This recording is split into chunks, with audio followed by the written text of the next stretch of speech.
Call it the FI support group. Yeah. Yeah, I think that's the only thing that can be called. Oh, Jesus. But yeah, heaven forbid we might actually talk about football for 5 minutes. But yeah. I don't know. Naglesmith, yeah, you'd think, especially because he tried it in the first leg and, it just didn't work. So you would have thought that you just try something different in the second leg to see if you could shake things up and get under Liverpool's skin. But yeah, it was just same old same. Right, I've just posted it live on Twitter, so we should start to see people ticking in. Paul is like lightning fast off the mark. Oh, Corey loves it. Corey's all over it. Oh dear. Yeah, it's obviously the people that have actually bothered to subscribe to my YouTube. I don't know why they've bothered. It ain't going to be very exciting. It's just the odd one of these. Right, where else do I need? Belly's on as well, so just admit him into the chat. Right, where else have we got? Paul, you've probably already done it, mate, but can you spam it on the Facebook group? Cheers, mate. Yeah, you're already thinking ahead of me. Oh, don't. My hair is getting beyond ridiculous at this point. That's why I wear it.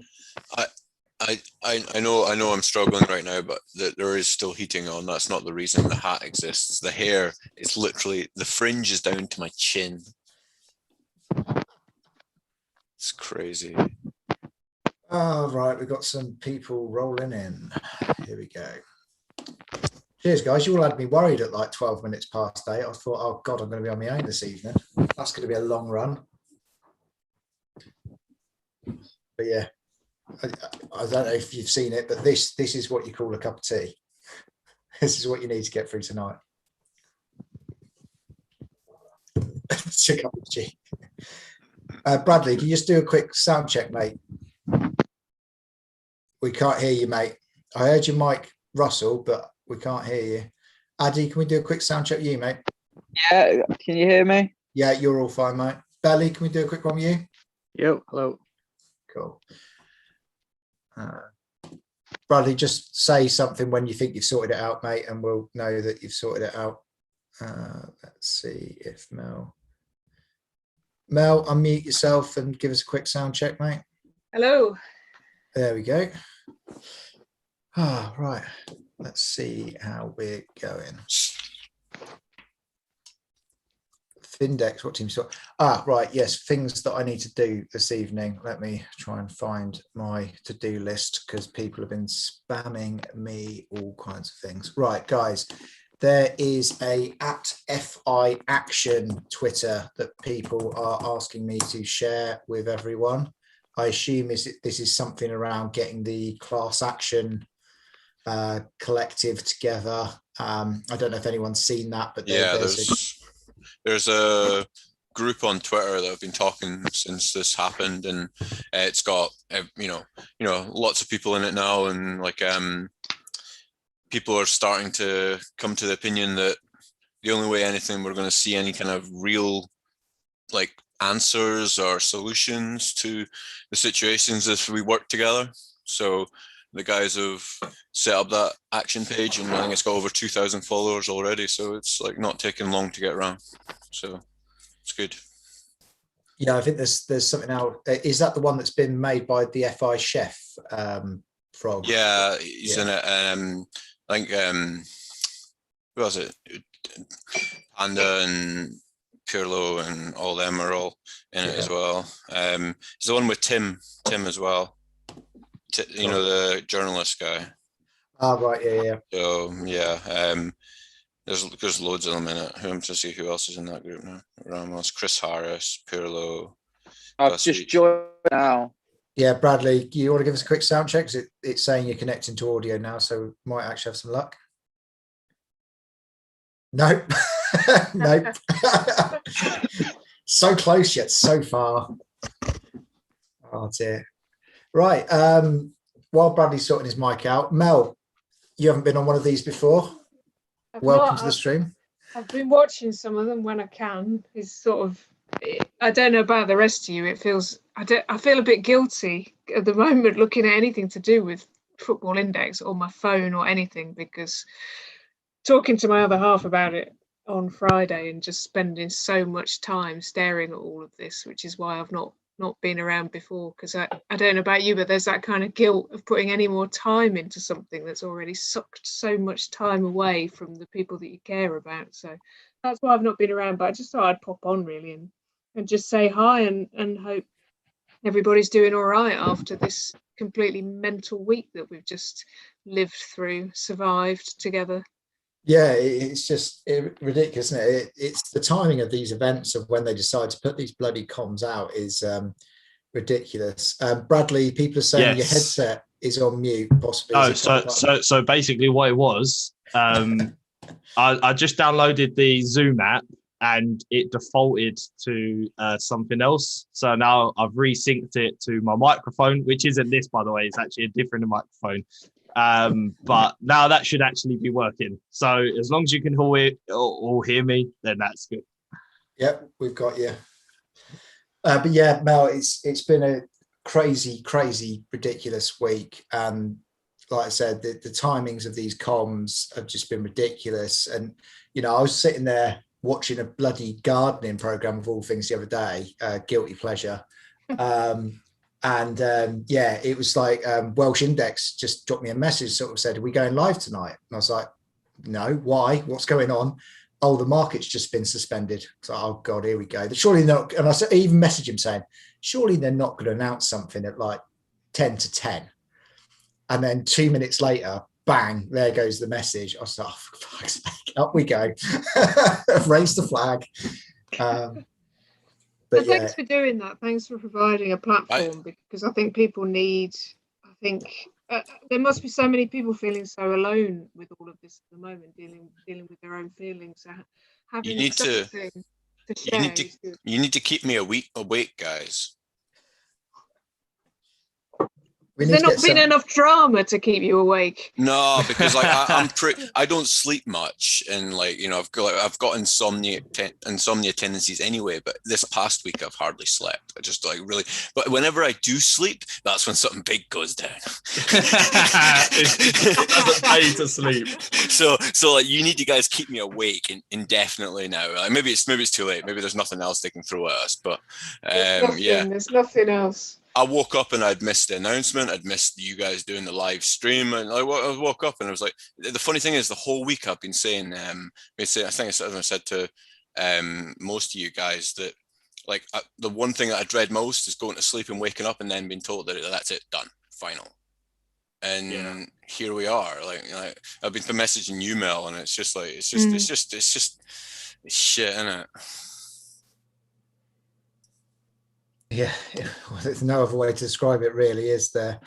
Right, let me just quickly whip through. Basically, I've been spammed with all kinds of content that people want me to work my way through. So I'm just going to quickly try and dig out from the 87,000 messages, various bits. Guys, if anyone is on the stream who's the person who sent me the stuff about the shareholder conversation, could you just resend it to me so I can find it easily? That would be greatly appreciated if the person that sent me that is on the thing, or if anyone else has got it, just DM me it so I can share it with everyone else. Somebody sent me something about IBAS team. I have no idea what IBAS is. My email from IBAS night, case open for 3 months. Now it's too late and hits the papers. They decide to apply. We learnt this morning the Gambling Commission's decision to suspend the licensed Football Index. We also received an overnight email from Football Index informing us the details that shortly after appeared as a statement on the website. This email has left us in some doubt about who in future might be in a position to deal with any future Football Index emails from IBAS. We have attempted to contact the company today to request a clarification on a number of points, but as things stand, we know only what has been published in 2 statements from the Gambling Commission and Football Index. It's unclear at this stage whether anything meaningful would be achieved by completing each open adjudication process. Until we know more, it would be impossible to determine whether any rulings we issued would have been binding on whoever ends up in control of the business. Like you, we are waiting to find out more about the liquidators named in Football England's statement in order to adjudicate on your claim. So it looks like somebody 3 months ago actually tried to start litigation against Football Index. I don't know if this was off the back of the order books move, or if it was something else in the T's and C's that they didn't like, but it looks like somebody has already been starting litigation, so it might be worth picking up with them. There's a chap called OO, or it looks like a little smiley face sort of thing, but it's on my Twitter feed, so you guys can all go and find it there. Somebody's just added me back the image from the shareholders. Oh Christ, that's not a very good photo. Right, this is a thing from the Cedars thing. So I'm just going to read this out for everyone. Dear fellow shareholders, I'm afraid events have moved quickly, and I'm sorry that I might have picked up stories in the press ahead of myself. Last night, based on professional advice from our lawyers and so on, we've suspended the platform. We've appointed the administrators, blah, blah, blah. Right, with a view to a CVA. Right, that's a voluntary arrangement. Yeah, I was actually reading about this earlier, specifically. So for those that don't know me on YouTube, I've not actually done anything about Football Index. I've kind of invested money back in September, which was kind of like the worst time to start. So I'm actually an accountant, although my sort of Essex accent doesn't give away that I should be an accountant, but there I am. And I was actually reading about a CVA specifically earlier, which seems to be like a voluntary sort of thing, whereby they think that something is salvageable.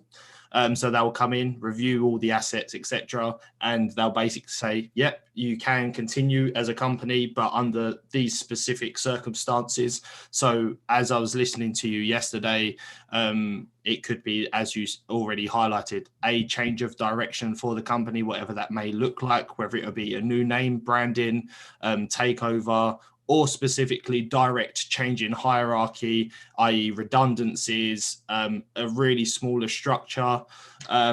But that is something that seems the most viable, in my personal opinion, that looks like if it is to continue as a going concern. Yeah, so I'm just going to continue with a couple of extra things that are in here. There is a statement from them that there is a couple of potential opportunities for funding opportunities from the US. They're going to give more details about that.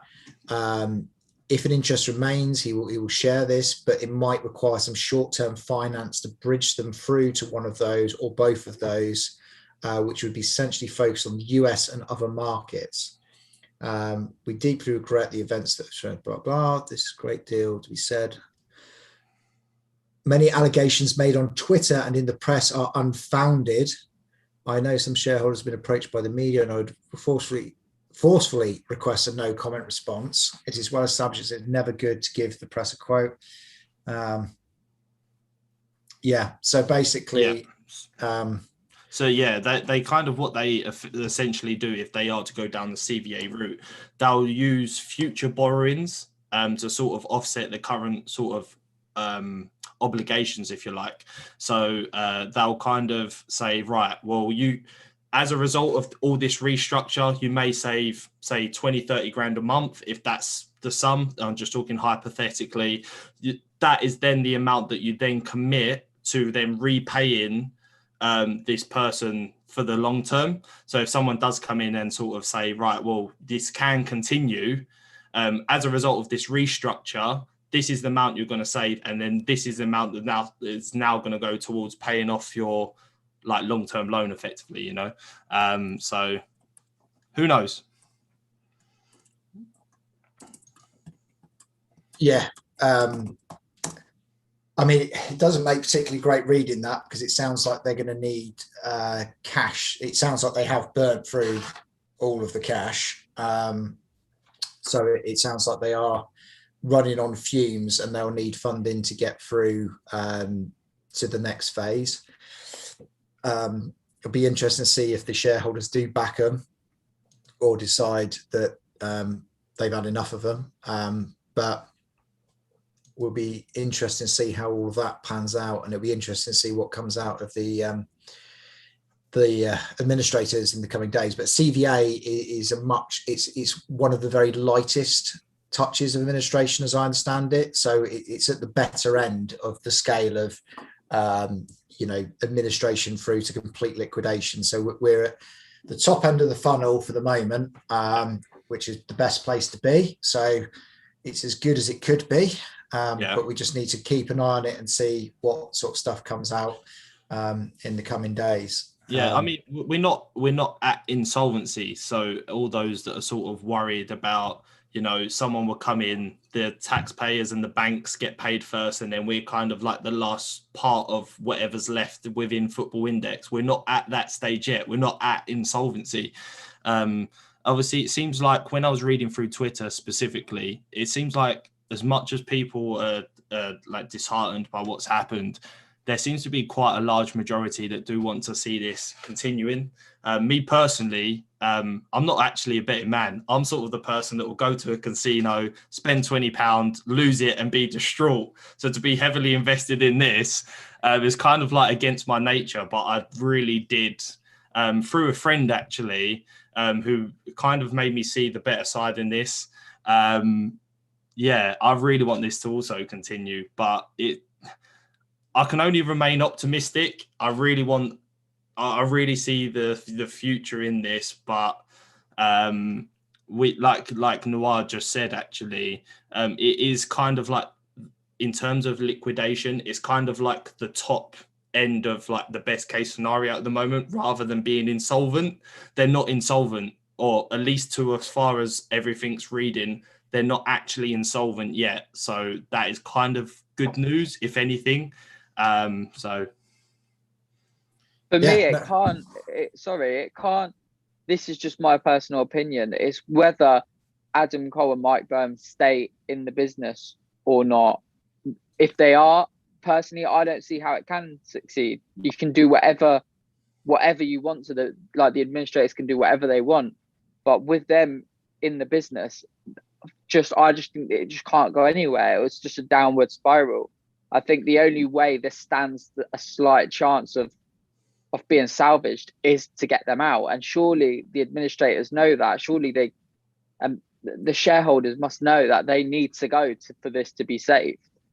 I mean, sorry, go on. I won't interrupt. Go on. Sorry, I mean, I'd say that actually the fact that they need a bit of money from the shareholders is a very good thing from that perspective, because it means that the shareholders can say, we'll give it to you, but our condition is when you do this restructure, you're out.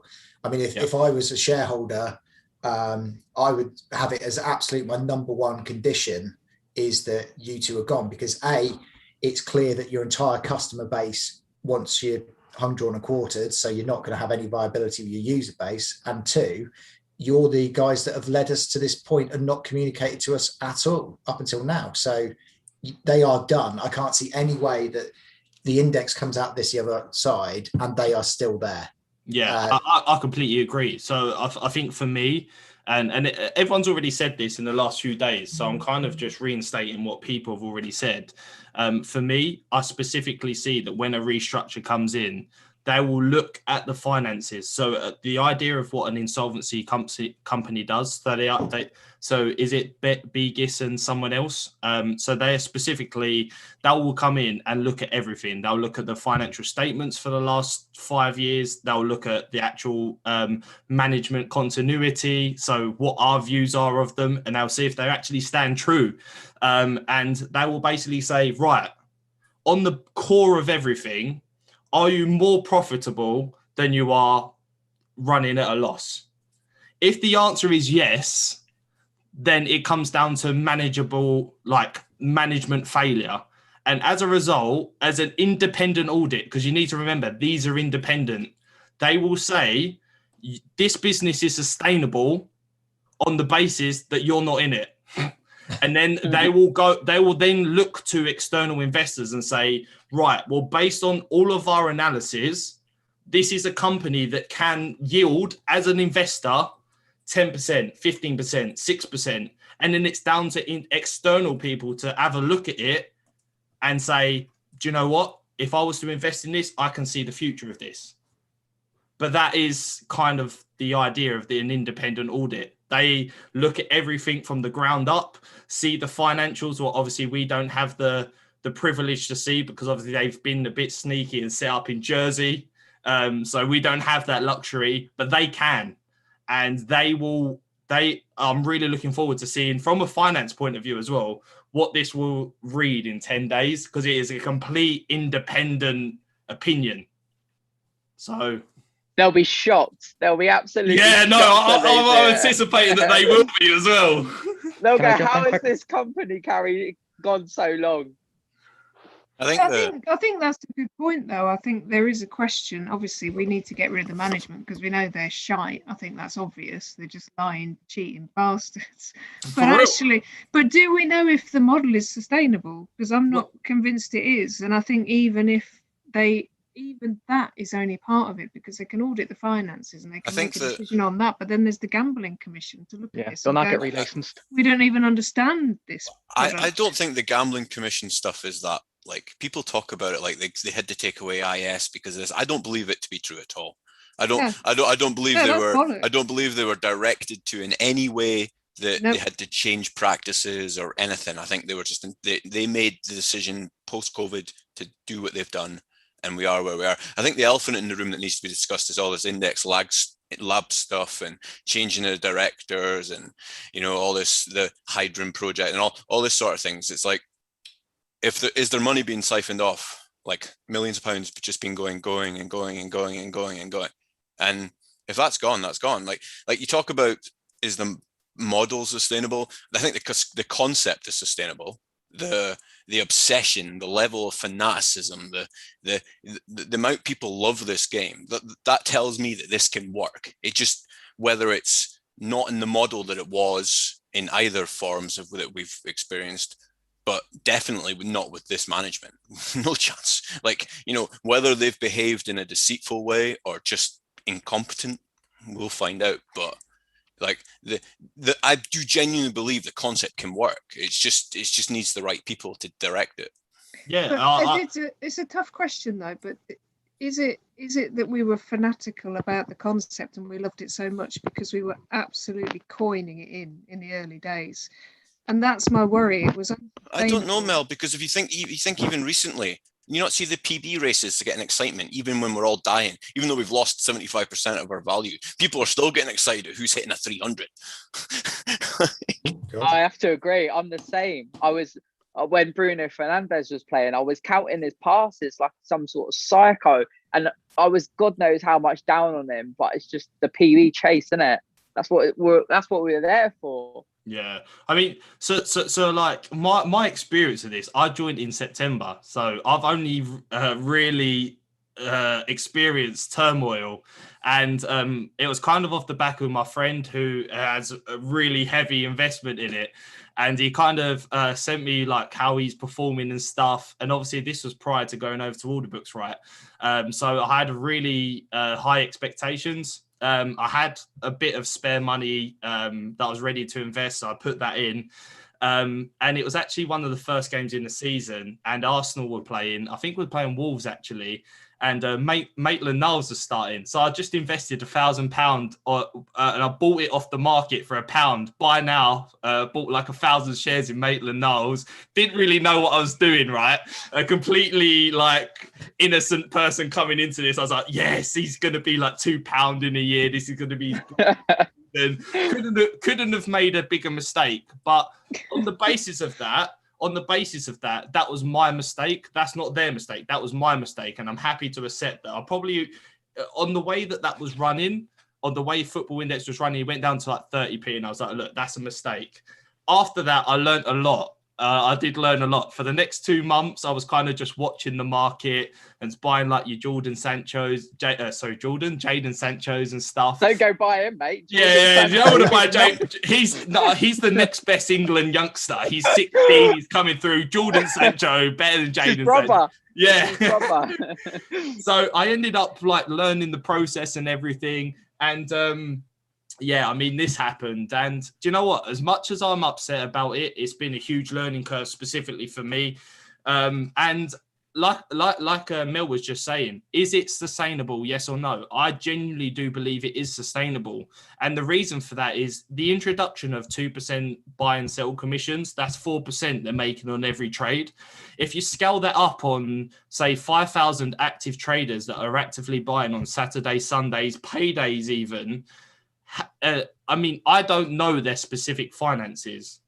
But if a high enough volume of that is consistently rolling through the platform under their new dividend structure, if they were to reset everything, that surely is sustainable for me. I personally think that an order book is not sustainable with the amount of money that's in the market, and it never was. Whether we're at 80 or 90 million now, and we used to be 140, whatever it was, like, it's not enough. It wasn't enough then, and it's not enough now. So, like, the only way this survives, or the only way someone could recreate this, if this is doomed, then they're going to have to prop it up. You're going to have to prop it up with money. Like, you're going to have to speculate, like they were doing with the IS before. They're going to have to do that again. Like, that's the only way. That's the only way this works. Like, you can't have an order book with 100 million and like 1,000, 2,000 footballers. It's just not possible. No, it just doesn't work. It just doesn't work with an order book, because the level of payments, the level of payouts can never be big enough to overcome the risk that you can't sell your share on at the end of it. You've got to know that's underpinned by instant sell. And as soon as they took that away, they mortally wounded the platform, and it's just slowly bled out for a year. And, you know, this has been building up for a long time. So if it ever comes back, it needs to be in a totally different form for it to work. Or maybe that's already happening. Maybe there's another platform already doing that.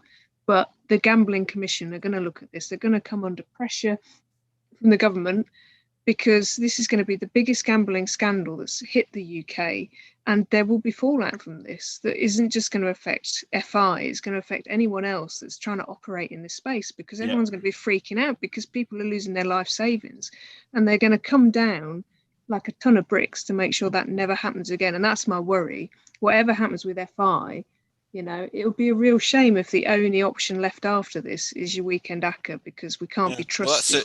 Well, that's it. We don't want the bookies to be made out to be the good guys. Like, you know, like, oh, evil football index has come in here and robbed everyone's money, which it might be the truth in the end. But then, like, the bookies have been scamming people for hundreds of years. Like, yeah. And that's what I'm most furious about, really. Out of all, I mean, I'm furious about a lot of things, but I'm really bloody furious about that, is that they came in and said, we're going to be better. We're going to be better and show you there's another way. And what they've actually done is made it look like there can't possibly be another way. And the bookies were right all along. So that's what's really pissed me off. Yeah, it's irony, So. Absolutely. And so on the question of, do we think it's viable? So I think that I agree with you guys. Under order books, I can't see how it's possibly viable. You're just not raking in enough commission to make it all work. Maybe if you started with a complete blank slate and you had to reissue every single player from scratch, so you could set the IPO price to control your income from it. But I just can't see a way it works. Now, with the instant sale, I can see in the old structure, the way they used to do it, I can see absolutely how you can make money out of that for a couple of reasons. One, you set the IPO prices and you set the initiation prices. So you can, and they did start to price those when they first started doing some of the IPOs, when they were doing like the Black Friday IPOs and stuff like that, they'd bring out 50 players. They were pricing some of those at what, you know, I deem to be unsustainable prices, but people still bought into them. Like Milner at like £1.50 or something, that was when they could get like a 4p dividend. I was just like, that's not a sustainable price for Milner to be entering the market, but people were still buying him. So it did sort of a work from that side, that they could kind of set whatever price point they wanted. They controlled the spreads, and I think now everyone's experienced no spread or no exit clause. People would stop complaining about a 10% spread on a player. They'd be quite happy with like a 25% spread, as long as there was an instant sell option. And if Football Index, anything about what they were saying about the trading turnover and churn of those shares, you know, the way I always looked at it is, if you have got the share in the market, so you enter a share, say £10 for Neymar, let's just go nice big numbers. So you put Neymar on at 10 quid, and you've got an instant sell option for him for 9 quid, and you've got a top dividend of say 10p if he wins the PB stuff. So you've got 10 Neymar wins before your instant sell breaks. You also allow traders, you still allow traders to buy and sell off of each other as well. So if I've got Neymar at 10 quid, and then I sell him to Frog at 10 quid, they've then made the commission off of that as well. So that buys them a bit more slack on the side of things. And then they've still got the £1 cover. So anytime it's moving between traders, they're picking up the commissions. Anytime I instant sell back to them, they've got the spread plus the commission.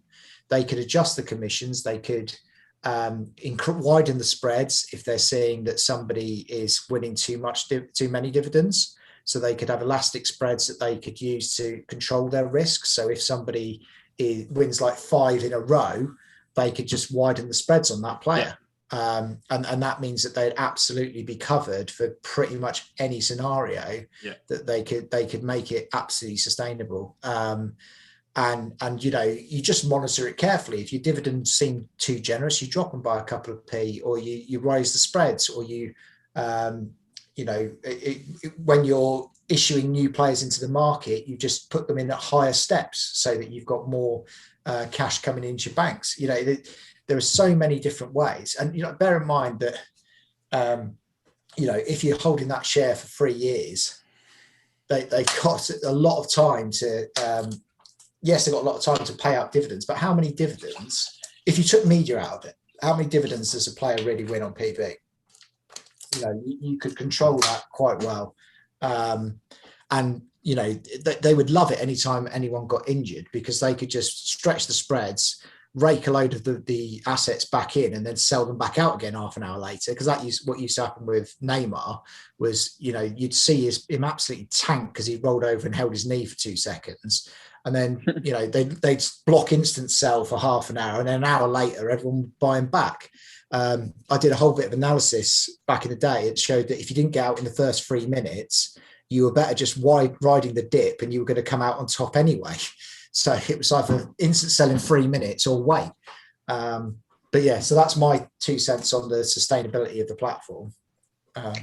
Yeah, I mean, it sounds so straightforward. It makes you think that they must have just devised the plan to turn off IS and bring in order books on the back of a bloody fag packet. I mean, like, just what you've said shows more sense and forecasting than I think they ever did. I mean, it's just absolute. I mean, they've just been operating like they've been in a mental. Yeah, I mean, you have to wonder. You do have to wonder, don't you? Like, their finance team, like, being from a finance background myself, like, surely there was warning signs like early enough to say, right, well, financially you can't do 5 times IPD, forget the new users or whatever, like it's just not viable. Like, there were so many like warning signs like early on that I'm sure finance would have picked up.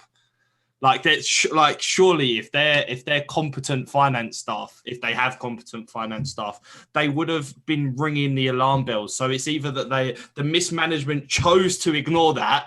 Like, they chose specifically to ignore whatever the finance director or employees were specifically saying, like, you can't afford to do this. You can't afford to do this. And then they just ignored that and said, do you know what? We're going to do 10 times IPDs because we don't care and whatever else. That's their decision. But that's really what I'm intrigued to find out about, specifically this independent audit review, like how negligent they were to the finance staff and whatever else. So, Mel, I completely understand with that. Yeah, and I think that the other side of the coin, I guess, is that we all just got drunk on that. And yeah, 100%. When we come out of the pain of all of this and we really look at it, I think we'll acknowledge that we were drunk on those dividends, and we knew it wasn't sustainable, really, in the end, the kind of stuff that they were doing. And, that's what makes me wonder about the future, is when I think back to when SportsStack launched their careers platform, which was meant to be like FI, but, the whole career, not 3 years. And the first thing everyone said was, oh, the dividends are too low, we're not interested.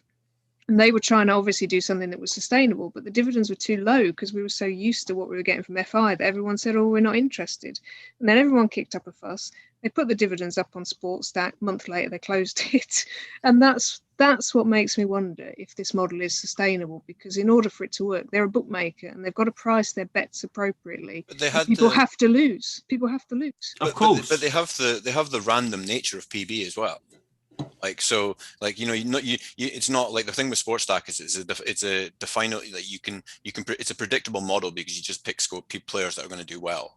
Like, with FI, you have to pick a player to do well, plus you have to get lucky on the day.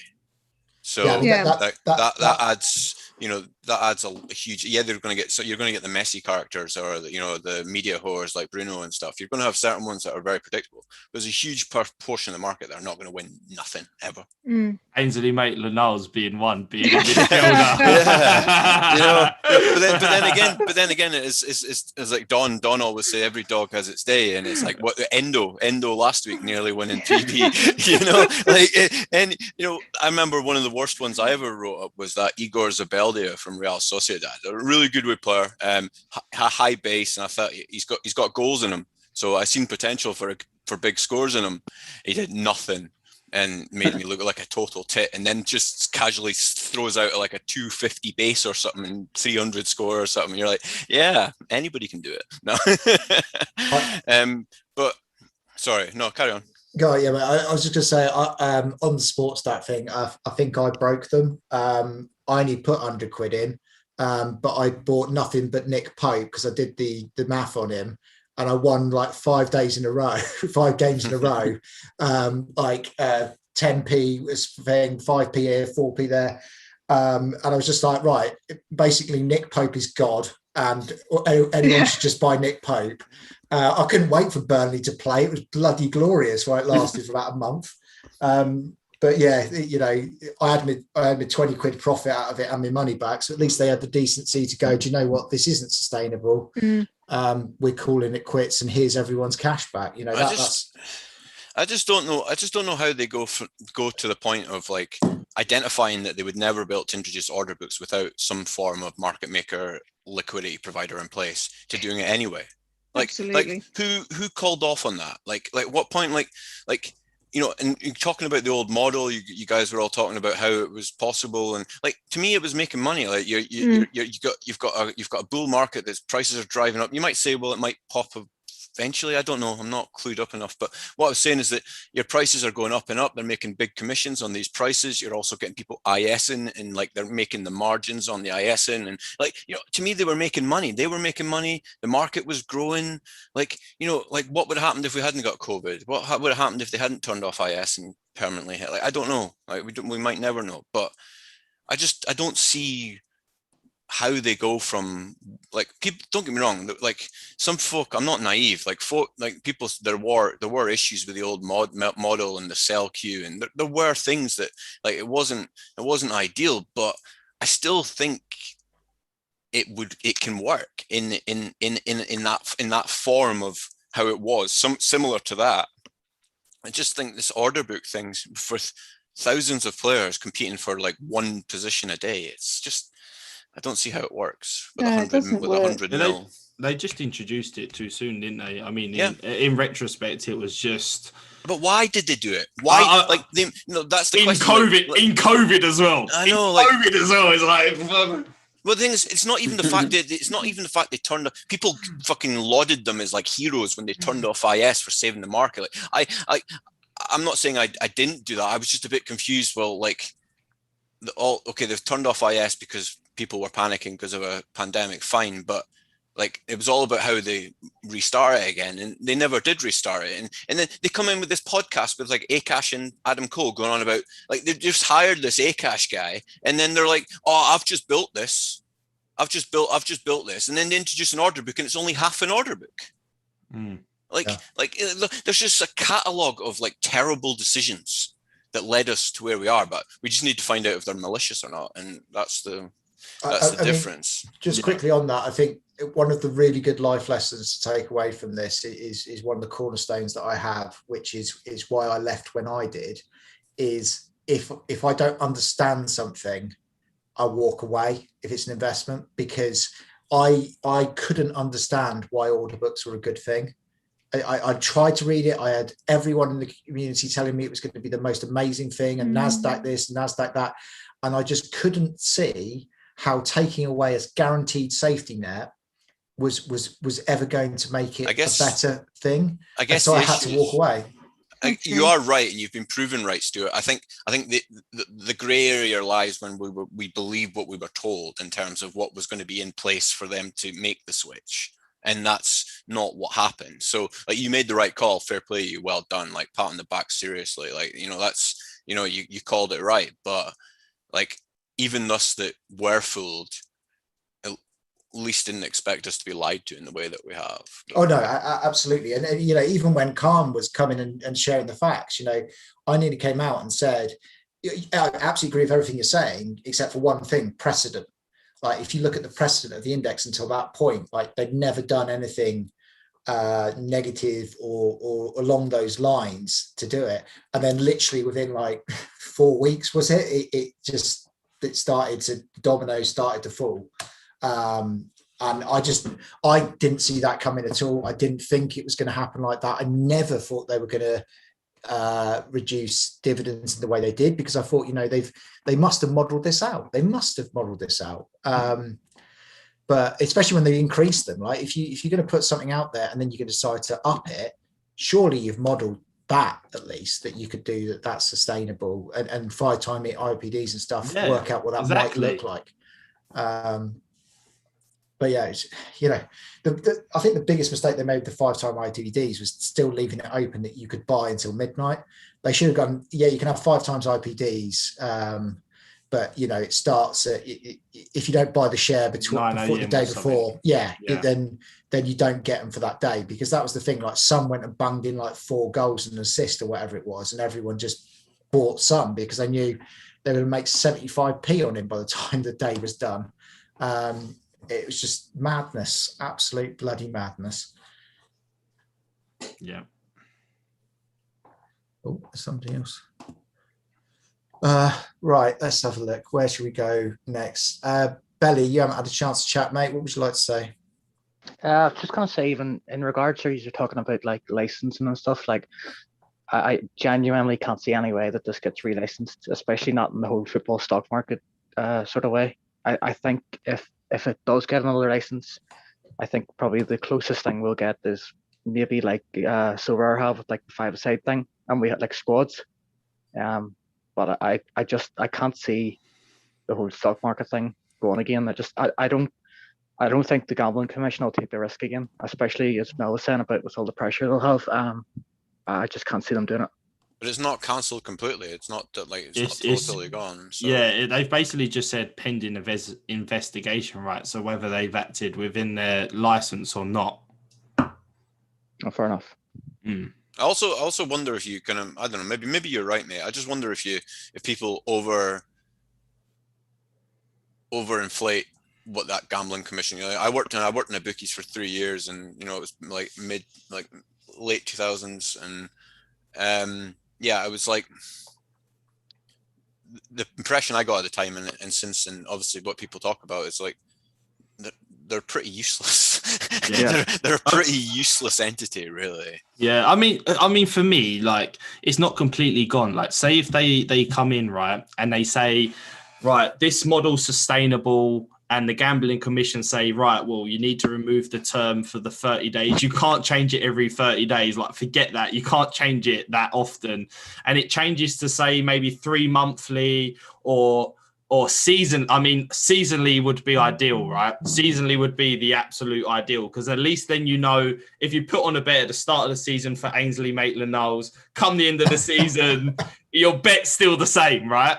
I know that's well out the window, but that's the way that I can see the license coming back, with a few tweaks. And it's kind of like the liquidators, and it's like all of them working I can't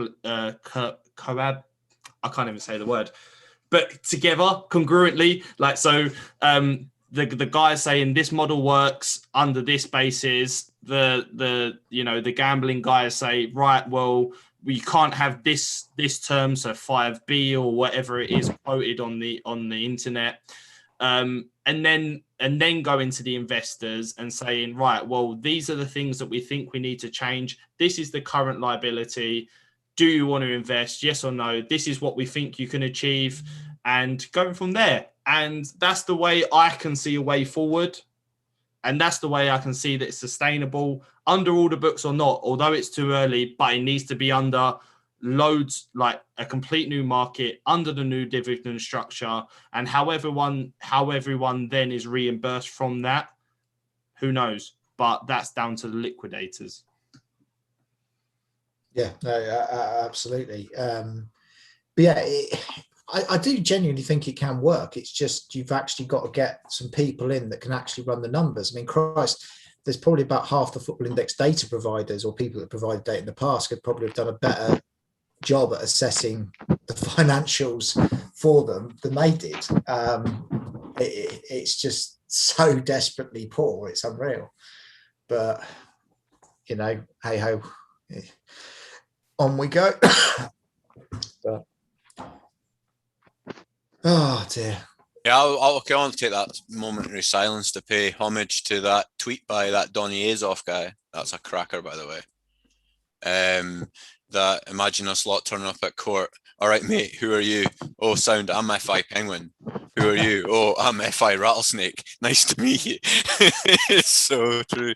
An absolute belter of a tweet. That's the one. That's the other thing about this is it's like there's the money, there's the enjoyment of watching football, but there's just the community as well. Like, you know, like people, you know, I've read so many times over the last couple of years that I've been on it, going on about toxic this, toxic that. Like, that's a load of shit. Like, you get toxic people in any walks of life, in any conversation. You know, you get people that are going to argue with other people, but the amount of good things I've got from this community is just, I can't list them all. So many, you know, I've got some friends for life, and like just the signs of the support people offer each other, and when things are going wrong. And yeah, it's like, you know, that's the sad part. That's the bit I don't want to lose. I don't want to lose the money or any of that, but I don't want to lose that friendships and camaraderie. You know, it's really quite sad. But yeah, that tweet was great. Sorry.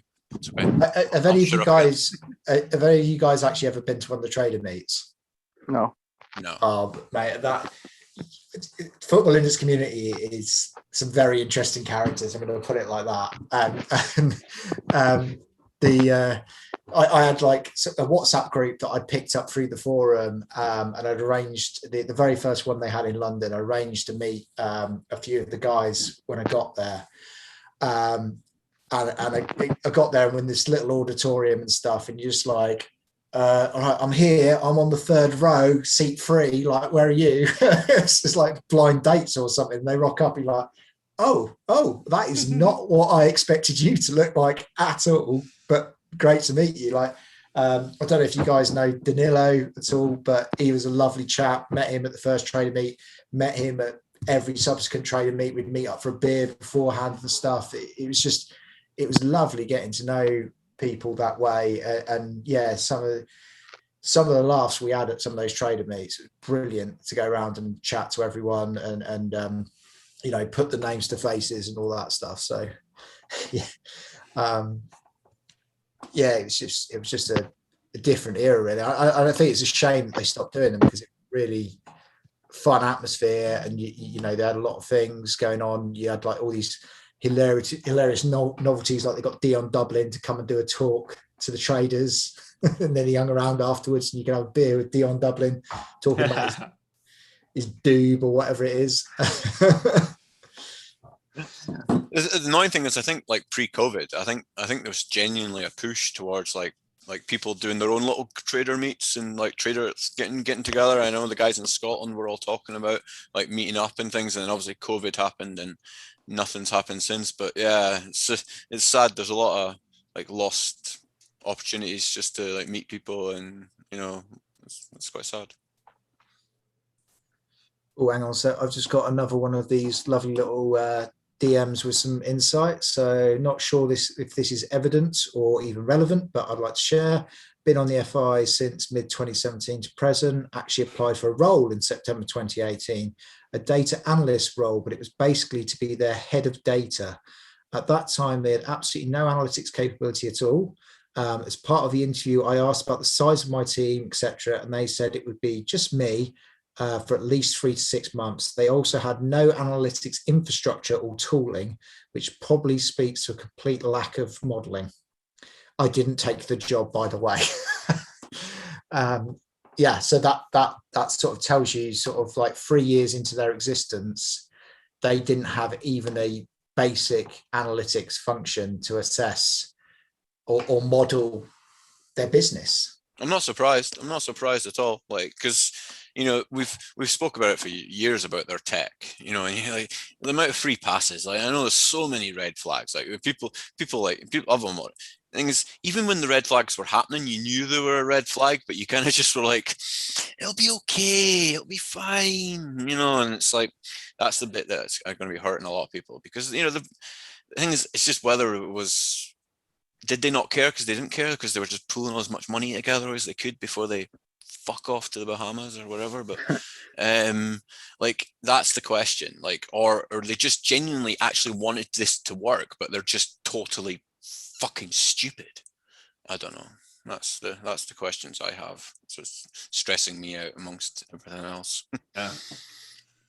Yeah, I'm just trying to persuade somebody else to come onto the chat, because they've just sent me in WhatsApp. Well, I'll just show you a quick sort of scroll through the amount of like stuff they're sending me with PDF documents and in detail Right, stuff. involved. I'm like, mate, just come on and talk it through it for me, because if I sit there, it's going to be a very dull thing of me reading off my phone, trying to grasp exactly what it is you've sent me. So please come on and give it from the horse's mouth, Miss Day. Did anyone else get a DM from someone from BBC Radio 4? I've not had one from BBC Radio 4, but please pass them on to me, because I love listening to Radio 4. Yeah. I'm doing an interview on Monday at 3, so it should be good. Get me on, Belly. Get me on. I'll tell her about it.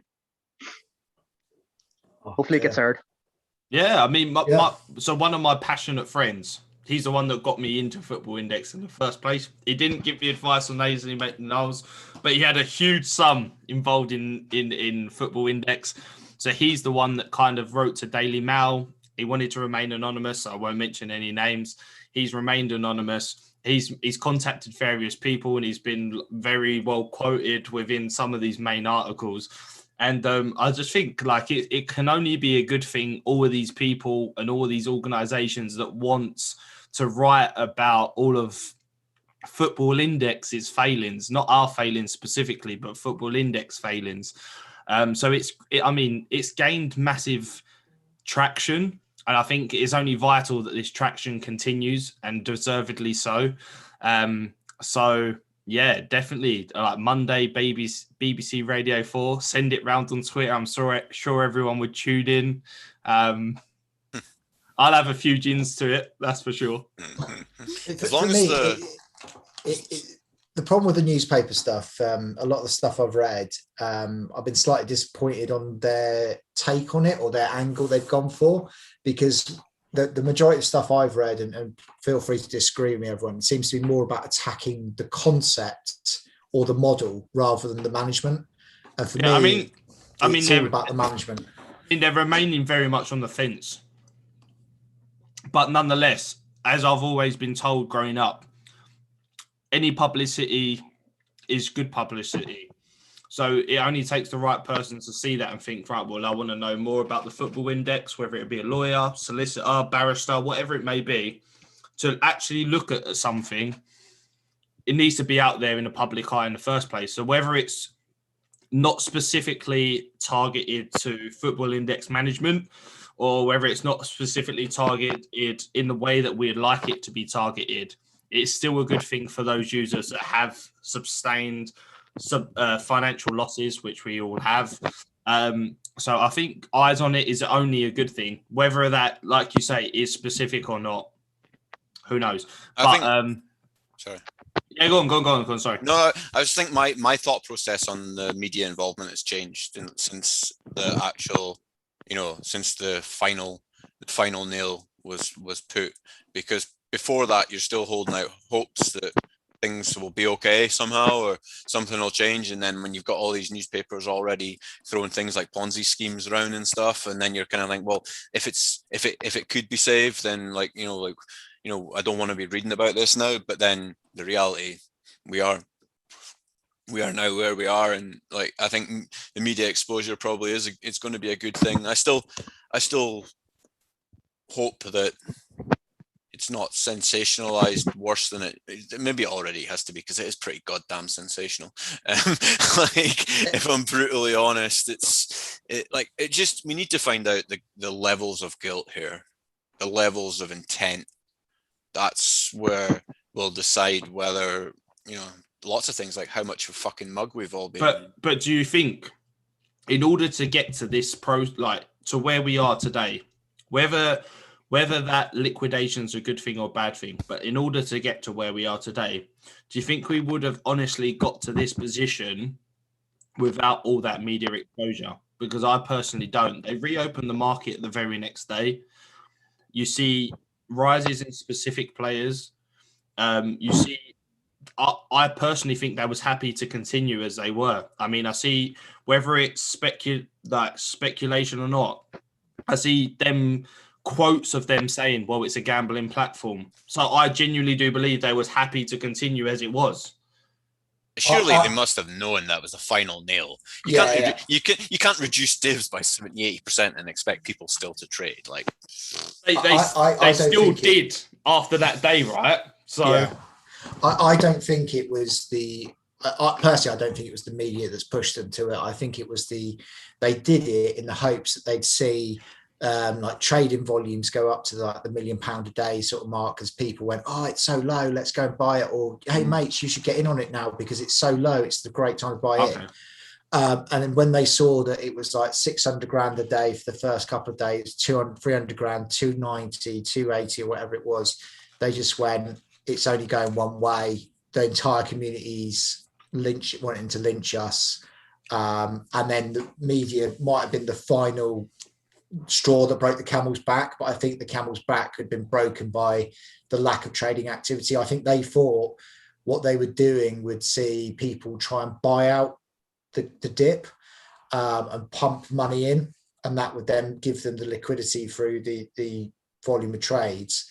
And when that didn't happen, they just went, shit, yeah, we failed to model this right again, and we've actually driven it the opposite way into a worse scenario, and we're not going to come out of this. So yeah, I agree, to be honest. That has a fair point. I think maybe they reopened it on the anticipation that it would reach a certain level of sustainability, and obviously that didn't happen because of the huge backlash.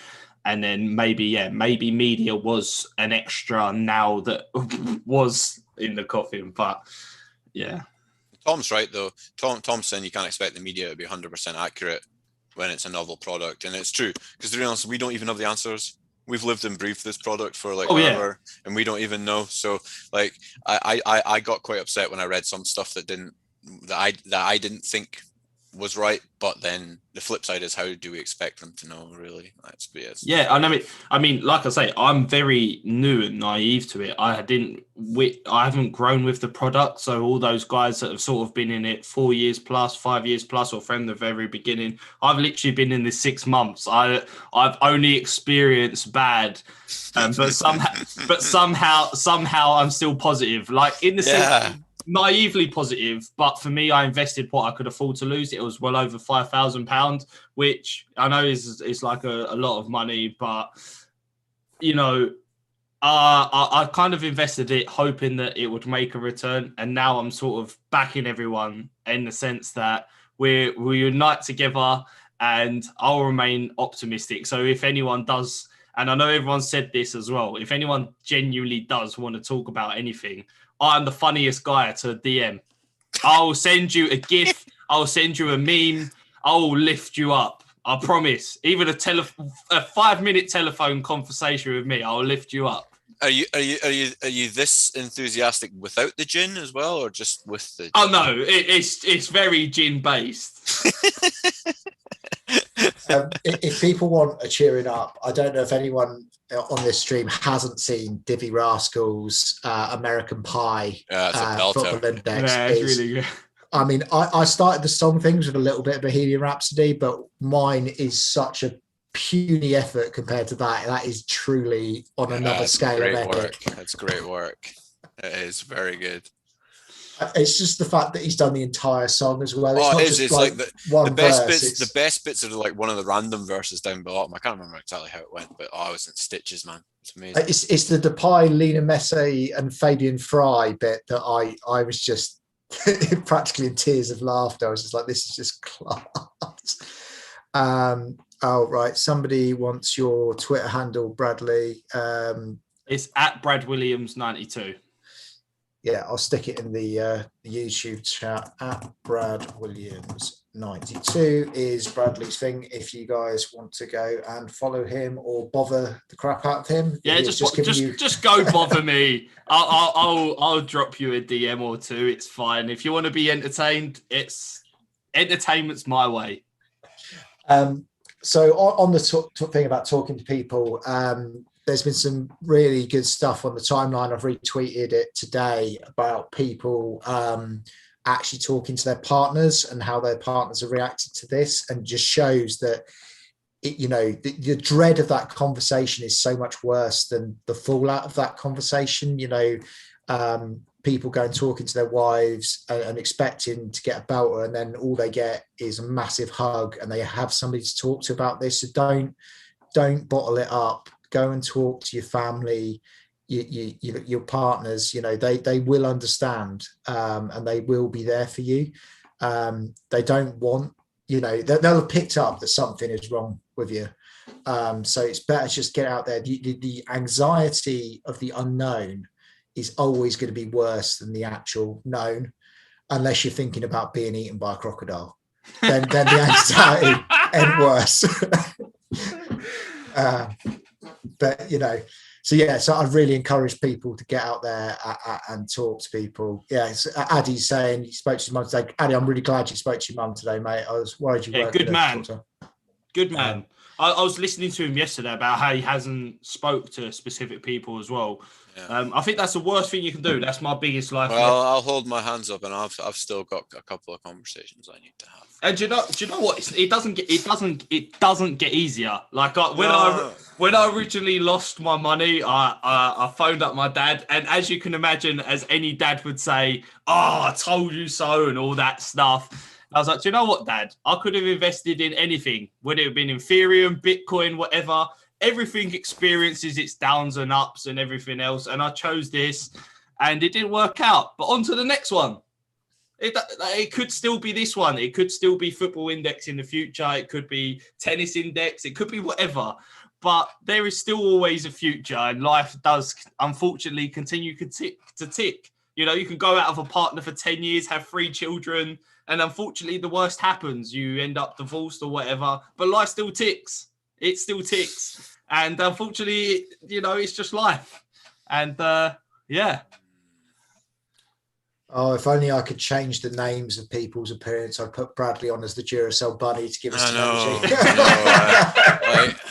The thing is, I really appreciate his enthusiasm, but yeah, it's so hard. It's so hard. No, it's hard. I'm not sugarcoating it.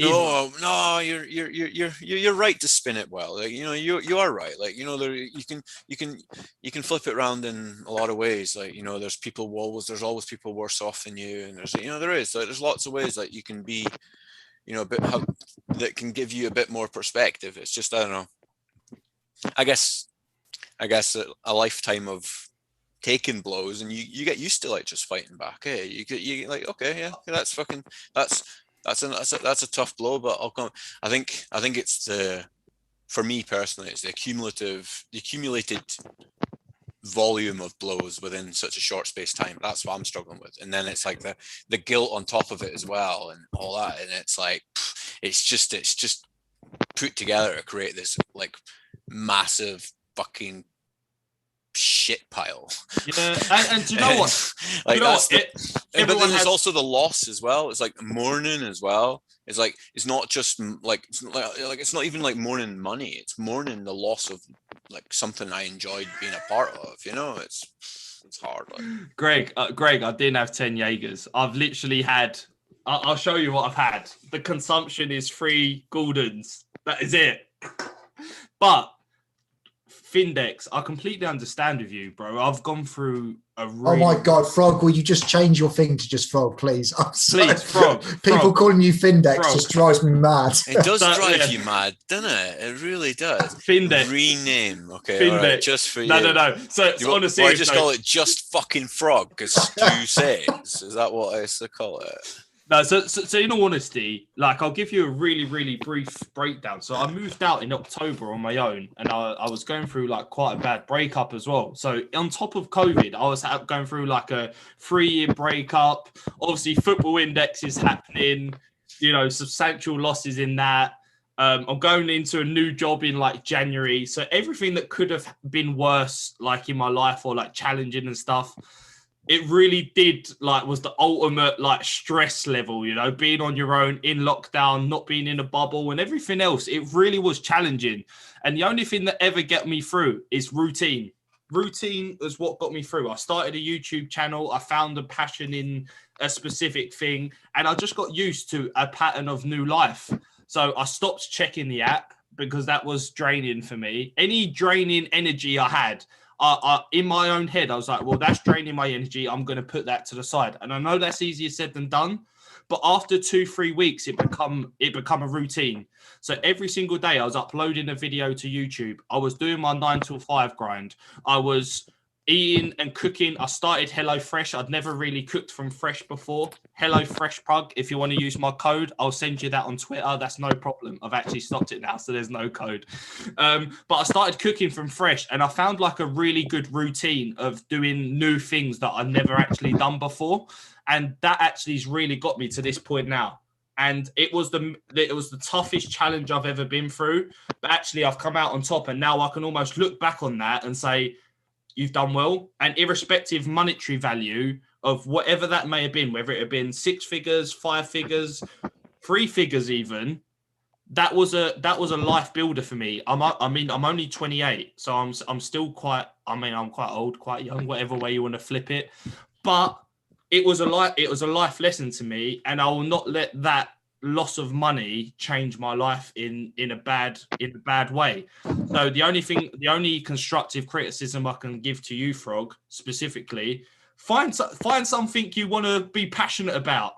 Find something. Mate, I don't have difficulty finding things to be passionate about. That's not the issue. I appreciate what you're saying. You are right. It's a little bit more complicated at this time, you know, with everything going the way it went. But I don't want to take away from what you're saying. You are right. You know, like people find something that, you know, go out for walks and meditate and, you know, think positively, spend time with family. All those things are the right way to behave. You know, I'm a little bit more of a complicated creature.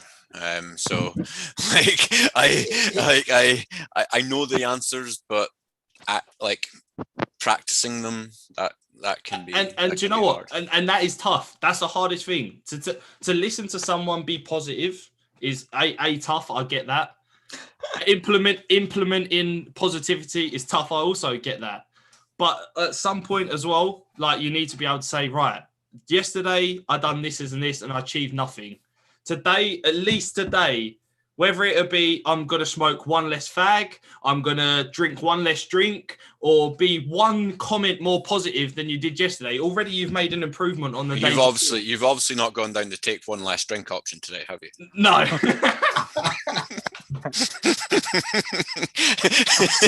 That's fine. One thing at a time, bud. One thing at a time. Bradley's created a whole new schism in the index between the people that think he's too upbeat for the vibe and the people that are loving the positivity. Well, I'm even conflicted. I'm totally conflicted because I love it and it's what people need. And maybe I need a dose of Bradley in my life. You know what I mean? Because I have been the most miserable fuck ever for a while now. And it's true.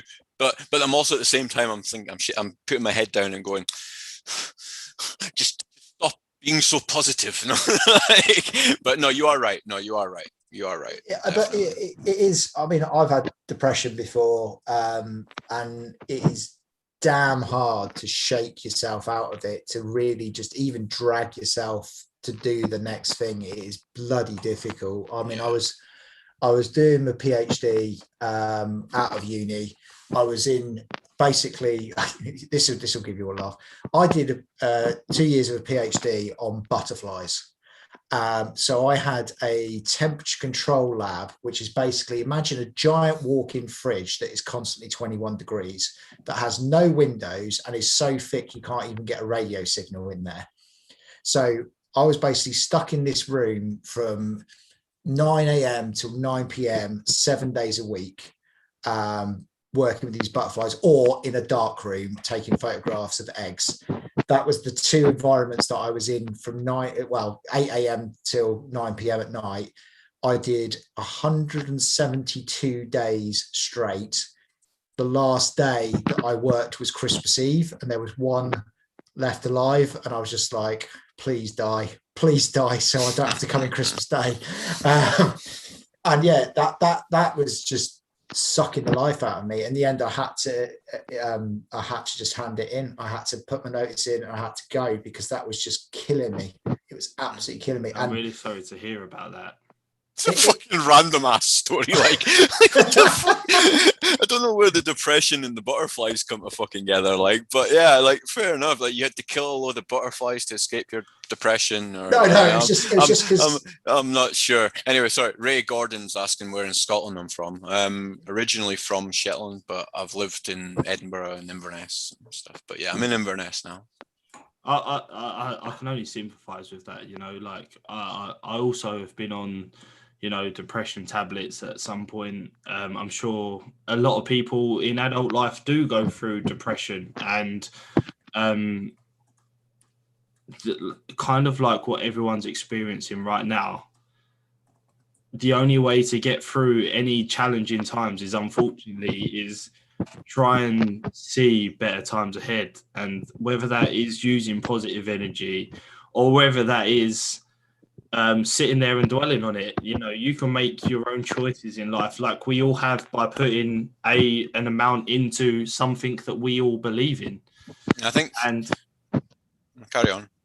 I was just going to basically say that actually we're all in the same boat together. Yeah. And whether we choose to be positive, negative, hold on to hope, or whether we don't hold on to hope, that's all individual. That is all the reason that you initially invested anyway. And actually having different people on here with different energy levels. I'm sorry, and I do apologize to the chat if I am too positive. I do really apologize. No, but that, no such that thing. Is, There's no that such is thing. Just me as a person. I am sort of someone that you'd be around for maybe an hour and think, I can't deal with this guy anymore. But there's also people in my life that really enjoy it, and in a lot of my phone book, they will go to me and tell me any problem that they have, because they know I'll pick them up. And I think in that situation that we're in now as a community, you need people that are either going to dwell on it with you, or you're going to find people that make you see light at the end of the tunnel in whatever way that may be, whether it be accepting a loss, like you, as everyone's communicated, you need to talk to loved ones, friends and family and everyone else. Or you speak to people like me, like Frog, like Stu, that can actually change your perception on something. And Frog, I'll hand it over to you, what you was going to say. No, I'm just going to, you are right. Like, just, I guess, touch the community aspect of it as well. I think people will get a lot of strength, and like, you know what, the amount of DMs and stuff I've had in the past few weeks, and like, you know, I just talk, you know, when I'm on one of these calls, I just talk like I talk to anybody I'm talking about, friends or Football Index or anything. But no, I appreciate a lot of all the people that's reached out to me, and like, you know, it's, you know, I feel a little guilty over it, because I'm not the only one that's struggling here. There's a lot of other people that are, but yeah, I'm eternally grateful for that. And you do get strength from other people, Brad. You're right, mate. You're totally, like, you know, don't feel bad for displays of positivity, like, you know, because, you know, we need that. It might be hard, especially like, so, you know, some people are in different stages of whatever they're going through. And like I for one might struggle to see that positivity at the moment, but I know other people need it. So like, bring it on, mate. Keep being positive. Yeah. I am going to mute myself now. Just no, okay. I feel like people. I feel like I'll mute myself too. We'll let other people. I feel like talk. I'm being controversial in the chat, and I really don't want to take it away from the vibe that, because Stu, like what you're doing for the last few days and for the community, I don't want to take that away from you. I can only say to you, John Ennis, and everyone in the community, I think you're doing a fantastic thing. I'll completely mute myself now, and when spoken to, I will speak to. But for everyone that's just followed me on Twitter, thank you. And if you need to chat to me, I'm around. But yeah, toodles. We will grab you in a thing. But you guys have both decided to mute yourselves at a perfect time, because we've just got Misto from the forum who's come on to join us. Misto's the chap that sent me War and Peace earlier on the WhatsApp, which I briefly flashed up for all of you to see. So I've asked him to come on and try and flesh that out for us a bit, so that rather than me trying to work my way through all of the stuff there. So Misto, tell us what it's all about, mate. What have we got?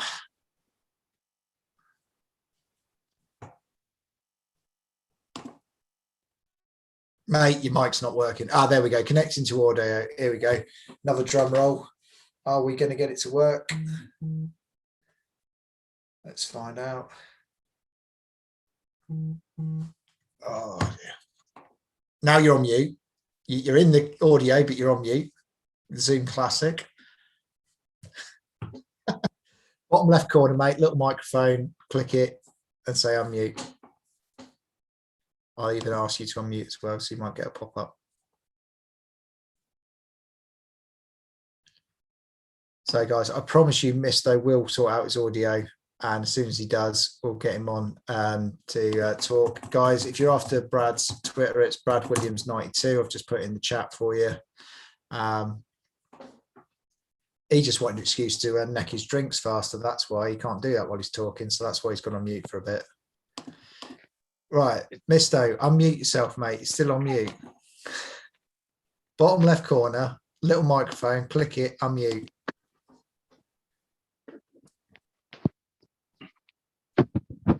Is anyone else watching the metrics? I'm just waiting to see if they go to zero. What metrics? The 24-hour ones. We're on 32 active traders right now. I know it's from 24 hours ago, like, but just to see it going to zero would be weird. Just watching the spiral, that countdown timer to. Yeah. It'll be about 9:45, won't it? Because that was the point where the shutter came down. That's proper sadistic. You're a glutton for punishment, man. The value matched is £91 and the shares matched is 704. So I worked it out. It's like 13p per share, which is just crazy. It's just depressing. We need a tune of the final countdown. Right, Misto's re-entrance. Let's see if that's sorting out his mic situation. So in he comes, connecting to audio. That's a good start. He is connected. He is unmuted. Right, is that actually working now? It's bloody working, yes. Yeah. Nothing to do with spilling a beer over my laptop while my laptop mic weren't working. All right. Well, basically, I did what you did. But I didn't fully leave. I de-risked just for order books, and my main concern was liquidity in the market. And I didn't actually see the low ball offers coming in driving the market down. I was actually more worried about manipulation by big accounts with local liquidity in the market. I still had quite a substantial sum in when all this happened. I just pretty much put it on the sideline and didn't really pay too much attention to it, which, my fault. But even if I researched it, I wouldn't have changed anything. So there's nothing I could really do there. But someone on Twitter, I can't remember what someone said, but they basically were like, everyone's looking for, let's go to the papers, let's complain to this, let's complain to that. And something just popped in my head where Section 75 of the Credit Card Act, if you buy something on the credit card, which when I was first investing, when they did the 10% offer, I would max that out on a credit card just to get the full grand. then the market would rise, I'd sell out, I'd have a bit of profit from that, pay the credit card off, keep 1,000. And then the main one, because I've just closed down all my tabs on my laptop, which I'm just getting back up. What I sent you, there is the Misrepresentation Act, 1967. And this is all recourse if it all does go to absolute tits, because, you know, I'm hopeful just because I really enjoyed the index. It was fun. And the money doesn't bum me out as much as the fact that it's, you know, potentially not going to be around anymore. And you're not going to have those fun match days. But basically, the Misrepresentation Act protects consumers from false or fraudulent claims to induce you into buying something or enter a contract. And there's 3 types of misrepresentation. There is fraudulent, which is stating something that you know to be untrue, which would be like saying you're in a strong financial position and then claiming a bit later that actually no, you weren't. There's negligent, where you just didn't care too much. You were just like, oh, let's just say this, say that, and you weren't deliberately trying to forward, you know, trying to lead someone on and be fraudulent.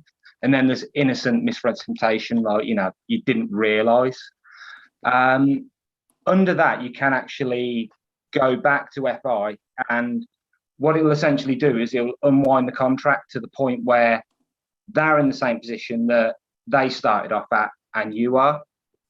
Now, the reason I say about the credit card thing is because the credit card company, if you bought anything over £100 on a credit card but less than 30 grand, doing Martin Lewis shit here, they will take a joint responsibility, because at this point, and maybe it will turn around, at this point there doesn't seem much chance of getting anything back from FI. So your only chance is if you bought something on FI with a credit card. But this is literally 2 hours at the end of my working day. I was like, I've got nothing left to do in the office, let's just have a little look into this. But it gets really messy. I was like, looking at my situation, I've done credit card deposits. I may well still be holding some of those players I've bought with the credit card money, but I've took money out the index, I've sold players, I've switched them. It's pretty hard to say which players are still bought on that credit card money, which money I took straight back out to use to pay the credit cards. But I know there are probably some people out there, 'cause I've seen some really, you know, sad stories about people who have really overextended themselves and everything they got on the index was on credit, which might be a bit more simple for them. Everything I got on there was on credit. And the other slightly hard thing about this, so I've put very little time in it, would need hashing out, because there might just be a brick wall that I'm not seeing yet. I've only spent a couple of hours on it.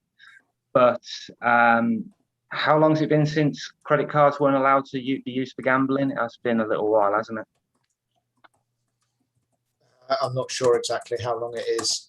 It's been about, I think it's been about 6-7 months. Yeah, start of the year type thing. Yeah. Yeah. Or So middle, yeah. Sorry. Yeah, I've written a little template out. I was just like spending 2 hours on it. The angle you'd have to play at it would be, like, that would have any recourse for anyone, would be show a history of misrepresentation. Like, because a lot of the deposits would have been after, like, any credit card deposits would have been like 6 months, if not further back. And a lot of the shit they've said has come around in the last 6 months. But then looking at it now, going all backwards, you're like, well, how much of all the other positive stuff you were saying was actually a load of crap? Because the one thing you touched on, Stu, which I was thinking about today, remember when Adam said about, well, the average hold was about a week? Yeah, 2 weeks, yeah. Yeah. So you're talking a share, 2% commission, average hold 2 weeks. Like, that's 50% commission a year on all the shares on the index. So that's 50% commission plus the minting fee. How many shares on the index were breaking 100%? I know there were some that were breaking 100% a year, but there wasn't many. So yeah. Where's that? Either that statement was false, which I think I was talking to you at the time when they said it. I was like, that can't be right, because everyone I know buys and holds and keeps adding to that hold. Who are these people that are bringing the average down to a couple of weeks? I was with you, mate. So that statement was made at the second or third London trader meet, where everyone was trying to nail the jelly to the wall about the 3-year bet, because they were saying, look, you keep telling us that you're going to tell us which shares are counting down to the 3 years, because we want to know so we can recycle them that, and there's no information. And they basically came out with 2 statements. They said, number one, oh, don't worry about it, we've looked at it, the total number of shares that are actually coming up to 3 years is like single digits, so under 10. And we've also done some analysis on what the average hold length is, and it's 2 weeks is the average hold. And I remember you, me, and a number of other experienced traders looking at each other and going, who the fuck is only holding stuff for 2 weeks? Because we're all holding it for months. So if we're holding it for months, there must be people. I mean, I suppose Perlo was churning through 8 billion shares a day, wasn't he, with his clever flipping and stuff. But I don't know how much, short-term trading there would have had to been to, and that was probably where they went wrong. They probably looked at it and went, if you looked at an average, this is the danger with averages. If you've got too harsh extremes, you could probably get it down to an average of 2 weeks. But what you've actually got is one part of the community flipping through things at the rate of knots, and the rest of it holding it for like 2 years. And it's that balance between those two things. There was a slight reference to both Germany and Spain at that trader meet. You're absolutely right that was also flagged at that exact same trader meet. I mean, Christ, if we'd have had half the stuff that they talked about that one, we'd have been in a great place by this point. We'd have been in Germany and all sorts. I mean, after that trader meet, I came out of it and I messaged my mate in Germany and said, if you ever see a football indexo, message me the second it comes up and I'll transfer you cash to throw in it at the start, because that's only going to go one way. That's how boyish I was about the market at that point. So yeah, it was just a crock of lies, really, wasn't it? Yeah, because that comment didn't make sense, and the reason people weren't, because it wasn't a hard market to trade in. Buy anything, hold it, it goes up. So it didn't make sense to be constantly switching out of positions, paying commission. You just wanted to get more money in the index to build your holds up while the index was constantly growing. So it was a bit of when he said that, I was a bit taken back, but you didn't, maybe it was a red flag that people didn't see. But I say that the thing I've been looking at with the Misrepresentation Act, I think you can safely say that they said things that they knew weren't true. And like the most blatant one is saying they're in a strong financial position and then saying they've been hemorrhaging money for ages. It's like, it can't be, they both can't be true. So they have misrepresented themselves at that. And there is a time limit on claiming for it. It's around about 120 days, but it's from when you know that you've been misrepresented. So it's. What would you think? It is a funny one though. It's like, I've never seen it. It's more like, you buy a car. So from my understanding, from an accounting perspective, sorry, I've still got my glasses on. This would be branded as an intangible asset. So where you buy a car, say if you buy a car online, it's a tangible asset, right? You go to buy a car, and for whatever reason the sale falls through, you're actually protected by something under the credit card. Now, with an intangible asset, I think that is completely different. I'm sure that I'm just going to quickly Google it to see what actually specifically comes up about this. So I'll stay quiet for a second. But I think intangible and tangible are transacted completely differently. Yeah, the Misrepresentation Act does cover products and services, though. So it surely should fall under one or the other, shouldn't it? I've spent 2 hours looking at this, so it is really just maybe that's something, but I've not looked at it properly to go, oh crap, that's a wall. I think the interesting thing is the talk of the whole collective action, like that Twitter thing being put up. I don't know.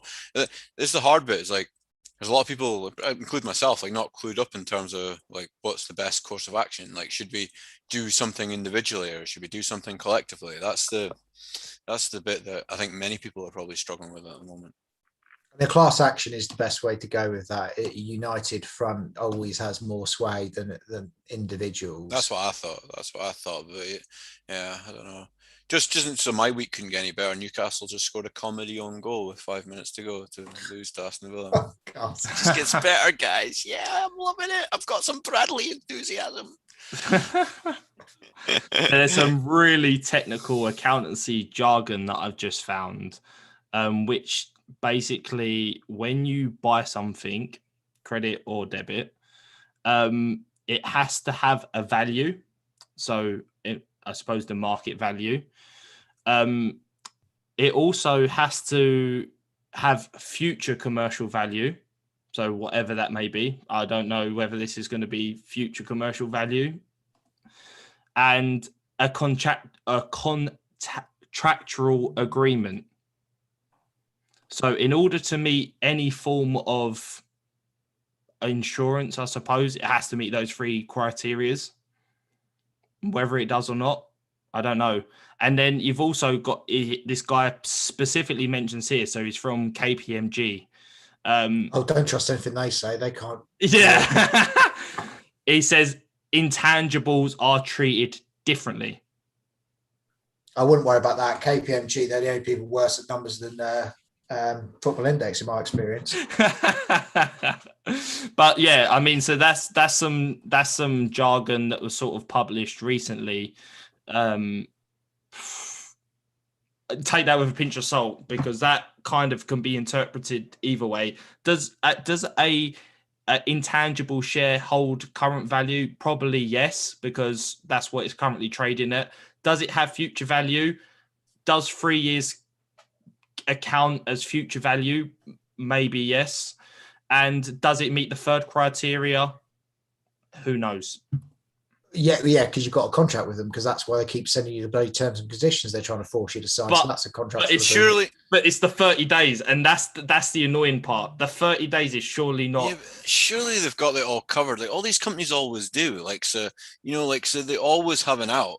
They always have an out. It's like employers these days. Like if you fall and hurt yourself at work, you will have signed some piece of document to say that you knew how to do that properly in some way. So like, it's the same with this. Like, okay, maybe they're not smart enough that they've left themselves open. That's what I'm hoping. Like, because I don't think they're the sharpest tools. But then again, the flip side is they've fooled thousands of us. So I don't know. But just a quick one, Bradley. I want to use your knowledge. So my understanding of an administration, say if it goes to full liquidation, right? My understanding of that sort of administration is that any major shareholder that has taken out a large sum at a point in which you could see that the product is no longer a going concern, which would have been months and months ago, that money can be roped back into the administration process, can't it? You can't just cash out all of the in a bunch of dividends and then walk away with it. It all gets roped back in, is what I understand about it. But I'd love to get your take on it if you've got any insight into it.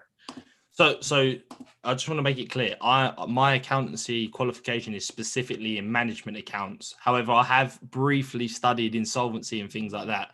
My understanding on insolvency is very, very minimal. It's only that I've just refreshed my memory beforehand, and I actually looked at the specific liquidator's website.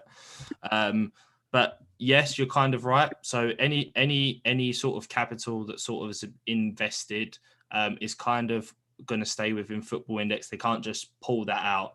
And as part of the liquidation process, they are kind of going to be the ones, other than the tax authorities and banks, they're going to be the ones that are paid first. But yeah, you are correct in what you say. Cool. So there's a bit of good news for you folks. Adam Cole hasn't run off with your money. He'll still be on the hook for it. Yeah, I mean, if there is any sort of people that have got sort of gripe that they are going to run off with your money, that's probably not going to be the case, because the liquidators will basically come in and analyze their accounts. And they will they will specifically still be liable to the company. So Adam Cole and Mark will specifically be liable to the company for especially for the last year accounts. They will be asked the questions that we all want to know. If there's any large sums that have gone through that specific company for the last year, that will definitely be asked. That will be asked to be transacted to. And you're completely right on what you say. On a different note, along those lines, guys, obviously one of the things that came out in the announcement for Football Index was the option for a member of the community or some members of the community to be on the board. And I've seen, when I first saw that, I thought, yeah, I could do that, or yeah, we could nominate somebody we believe in to go on the thing. And then somebody was talking in chat and stuff, and it suddenly just really occurred to me the risk behind that it sounds like a bloody brilliant thing to get members of the community on the board and stuff like that, but if the company was to behave or act in any way like it is now, you would be in some serious risk for the damage to your personal reputation and personal liabilities and stuff for being on a board of a company of that scope and size that's failed. So if we do come out the other side of this and they do go look in it, just really think very carefully before you put yourself forward for that. If you were thinking of that, if anyone was, I've seen a few people sort of go, yeah, I'll do it. But yeah, it's just there's a lot more that comes with it, and there's a lot of legalities that you open yourself up to by being in that position within a company. Yeah. So someone's asked a really good question, actually. So Tom has actually said, can money be roped back in? So let's just say, for example, they've paid themselves a huge salary, and it could be part of the reason that they've led themselves into liquidation. Can that money be roped back into Football Index? Now, this is a very interesting question for two reasons. So one, we need to understand that Football Index is set up in Jersey, which is protected in itself. They don't have to produce financial statements. It's kind of like a bit of a tax haven sort of place to register a business in itself. Secondly, if they've set up this next company, so whether it's Index Labs or whatever, as a private limited company, that will receive its own level of protection. But I'm no expert in insolvency. So whether the insolvency company can then go in and say, right, well, we've seen a large transaction going between business A and business B. Can this be recouped? But then if business B have already then spent that money, how does that then come back? That's the thing. It's the whole, if they've siphoned money off through another one, through this Index Labs, and they put different directors on that are not the same directors to this one. That's the big fear. The big fear is if they've because how does that money come back? It's just like that. There's always clever ways. You're in the industry. How if people are out to be deceitful with large sums of money. And unfortunately, that's the truth. That's it, and they're going to create layers to it. And and the reality is, when it's all said and done, I don't want to be Mr. Doom and Gloom. Like, I hope they're, whether it's from a future possible existence of the product, or at least from a compensation point of view, I don't know. Like, I'm sure there's smart people in this community that will explore all possible options. I'm just worried that the stuff I've been reading about them putting to different Index Labs and shit like that. And unfortunately, that is the risk, and that is the concern. That if I was to give any concern, that would be my concern, that actually they've moved money between businesses that are protected in their own right. Because you need to remember that this company will have their own legal advisors. They know the law better than any of us. Like, just because I'm in accountancy doesn't necessarily mean that I know the law. So they will be getting the best legal advice, or if not, a good level of legal advice to say, well, if you do this, it's not technically ethical, but it will mean that you're not liable to this particular thing. And that is the bit that, unfortunately, we're on the end of. And that's the harsh reality. Absolutely. And just another point, guys, back to the whole, look, this ain't anyone's fault from our end of things. This is people that have made massive cock-ups over and over again. I don't know if you've seen in the articles and stuff, Mel's just posted it on Twitter as well. If this does go into liquidation, this would be the biggest gambling company failure in the history of the United Kingdom.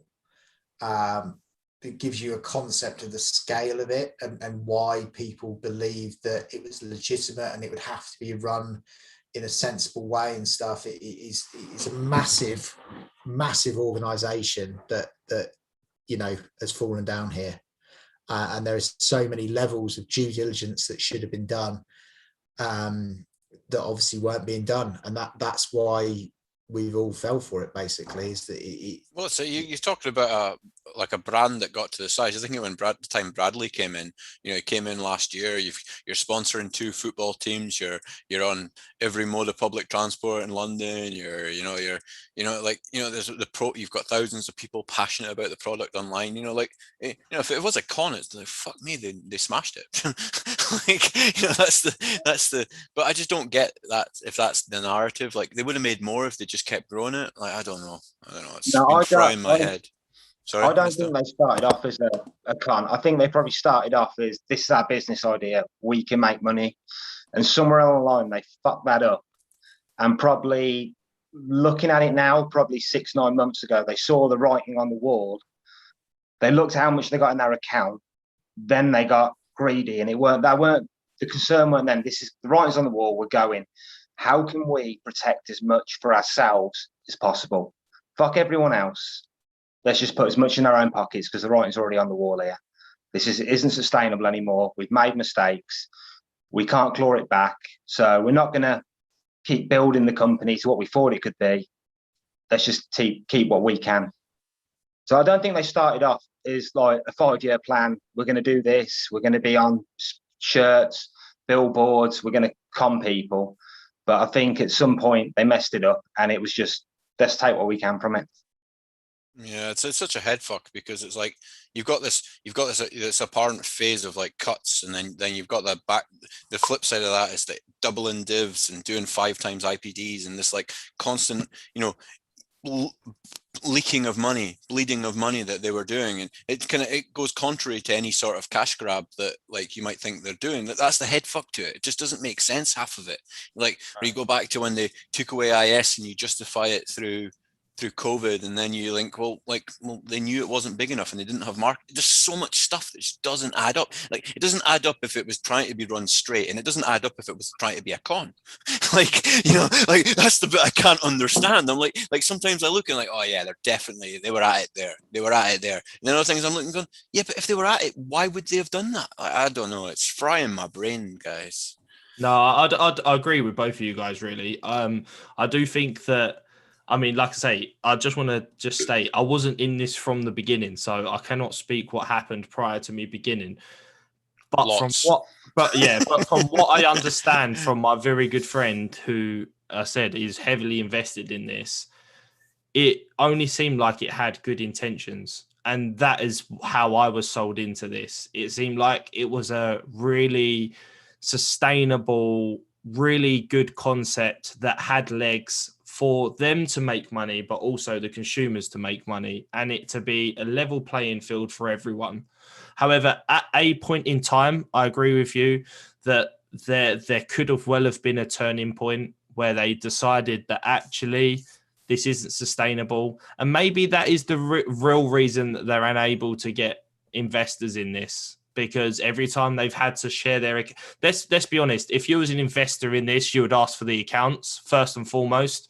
You look at the accounts, and then more times than not, I imagine they've looked at the accounts and thought, do you know what? I'm not going to touch this with a barge pole. Look at the liability here. Look at the risk. And that's maybe the reason that they've never, ever got investment. And for some reason, all of us have turned a blind eye to that and sort of thought, well, do you know what? They keep telling us that the investors are coming, and we've all believed that investors are going to come, and that, we have been sold the dream ultimately that there is going to be a Germany expansion. There is going to be other country expansion. There is going to be investment and everything else. And it's so sad. It is literally so sad though, It's so the, sad.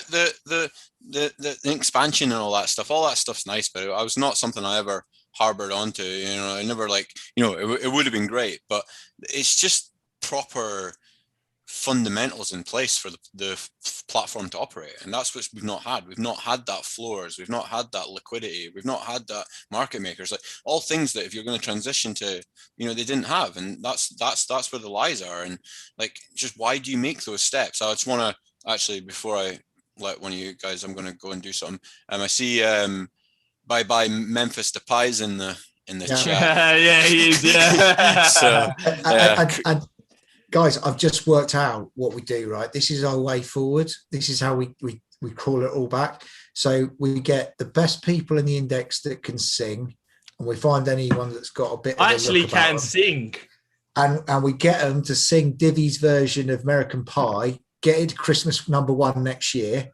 Well, we've got Louis Tomlin, we've got the Louis, record. we've got the Louis on our side as well. Like, we can make it #1. Maybe we can form our own One Direction. Like Frog, maybe you can be like Louis. Maybe Stu can be Harry. I can be Niall. Stu can be Harry Styles. That's it. I've seen it all now. I'm gonna have to Google what Harry I bet Styles you have looks random like now. tattoos like Harry Styles. Like, do you have like a digger on your belly button or something? I do not have any tattoos, not because I have any problem with them, but because I am simply too. I'm not consistent enough. I would think it was the greatest thing in the world for 2 weeks, then I would hate it for 10 years, and then for another 2 weeks I'd think it was the best thing I've ever done, and probably get a second one. But yeah, that's why I've never got a tattoo, is because I'm too flippant. I just change what I like too regularly, and it would just be a massive mistake. My wife's got a beautiful one of a butterfly on her shoulder, but she's wanted that exact same thing for probably the best part of a decade before she got it. So did you make her get the butterfly? Are we going full circle? No, she wanted butterfly. it, but it does partially represent me. This is why it's a butterfly, but yeah, it's so everyone wants Misto to crack open his bar behind him. I know it's a cracking bar. I've been eyeing the sewers up the top. Built it during I had to build it during lockdown. The country shut, so I just built a bar out of pallets. Nice. It looks like a good bar as well. Do you have any? It's pretty much dry though. That's the problem. That is probably. Guys. Going back to what like Bradley didn't know about the index, like back when what we going, like 2018 or something. They had so much goodwill going for them because they made mistakes, like they do cock ups on the PB and they pay both, and like people like that. That's really good. Like we said, don't make those mistakes in the future if you're going to be taken seriously. And like when Salah's plane crash happened, they suspended him and then they paid everyone out at the current price because they were like, we're not going to profit off someone's death. Like they just seemed ethical. They seemed good. They seemed to own up to their mistakes. They put their hands up straight away. And then that's completely gone by. Like Mike wouldn't even put his name to that second from last statement. I don't remember that thing happening with Salah or a story. No, they paid out Salah's death. Yeah, they suspected like people were instant selling to crap. That was me. Yeah, people were instant selling. The automation kicked in, suspended it, so FI could have a look at it. FI obviously looked at what had happened, then mulled it over for about a day, and then whatever it got suspended at, they said we're paying everyone out of that. We ain't going to open Salah back up and let people trade and speculate whether they find the plane he's alive. We ain't doing it. You're just getting all paid out of that. So, and they couldn't do better than that. They could have could have been really immoral and just opened the market up and let it enslave themselves like 40 grand. There definitely seemed to be a... Sorry, carry on, mate. Sorry.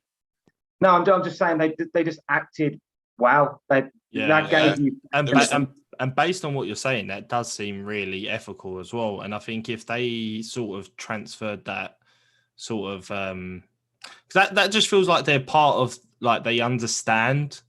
Well, there was a change. There was a change, mate. That's the thing. There was definitely, in the couple of years that I've been on, there's been a change from like where they did feel like they were doing everything in their powers to grow the product, but also like, you know, like, I don't know, people say we had it too good, we had it too easy, you know, we had too much power, we got them I think there's an element of truth there. I think the amount of times we shouted about this and then they changed it and then it was proven later to not be, we do have a lot of things that we could have done better, but then they should have had clear plans on how they were going to operate and not be so.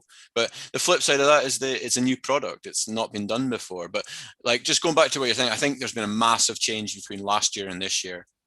When you get the emails now, when you've lost half your report from doing nothing wrong and they send you responsible gambling comments and shit like that, you're just like, you know, that's that sort of lack of empathy that really I noticed a big change in the last 12 months. Yeah, it has been kind of just a nosedive really into the cliff, hasn't it? It definitely, it's like the whole culture and approach just took it. I don't know if it was when these 888 was it directors came in, but there certainly seemed to be, you know, some rapid changes that seem to just be all for the negative for us. Well, it's just all it's not structured, is it? You can talk about COVID, you can talk about reacting to a massive global event like we've been through. Like, there's all that, but if we just look back, Stu, and we're brutally honest, they've been winging it since day one. Yeah. Oh, absolutely. Yeah. And I don't like, dispute that. They've had a good idea and they've managed to put the foundations in place to attract the customers and get the people hooked. But ultimately, since the beginning, they've just been month to month. Oh, what can we do? What can we do? And like, it didn't need to be like that. Like, you get proper professionals in that know what they're doing. They could have definitely designed something much better. I agree. I totally agree. And on that bombshell, I'm going to head off, guys. But it's been a real pleasure, meeting you all for the first time. And Stu, I thank you for hosting. Like I said, I've had quite a few people follow me on Twitter, so DM's 100% open. I've been messaging a couple of you while we actually speak. So I really do appreciate that. If anyone else wants to follow me, the Twitter handle is in the comments. And keep doing what you're doing, Stu. I think it's really, really good and positive for the community. So commiserations to you. Frog, same thing. DM's opens to you, my buddy. But all the best, guys. I love you all and see you later.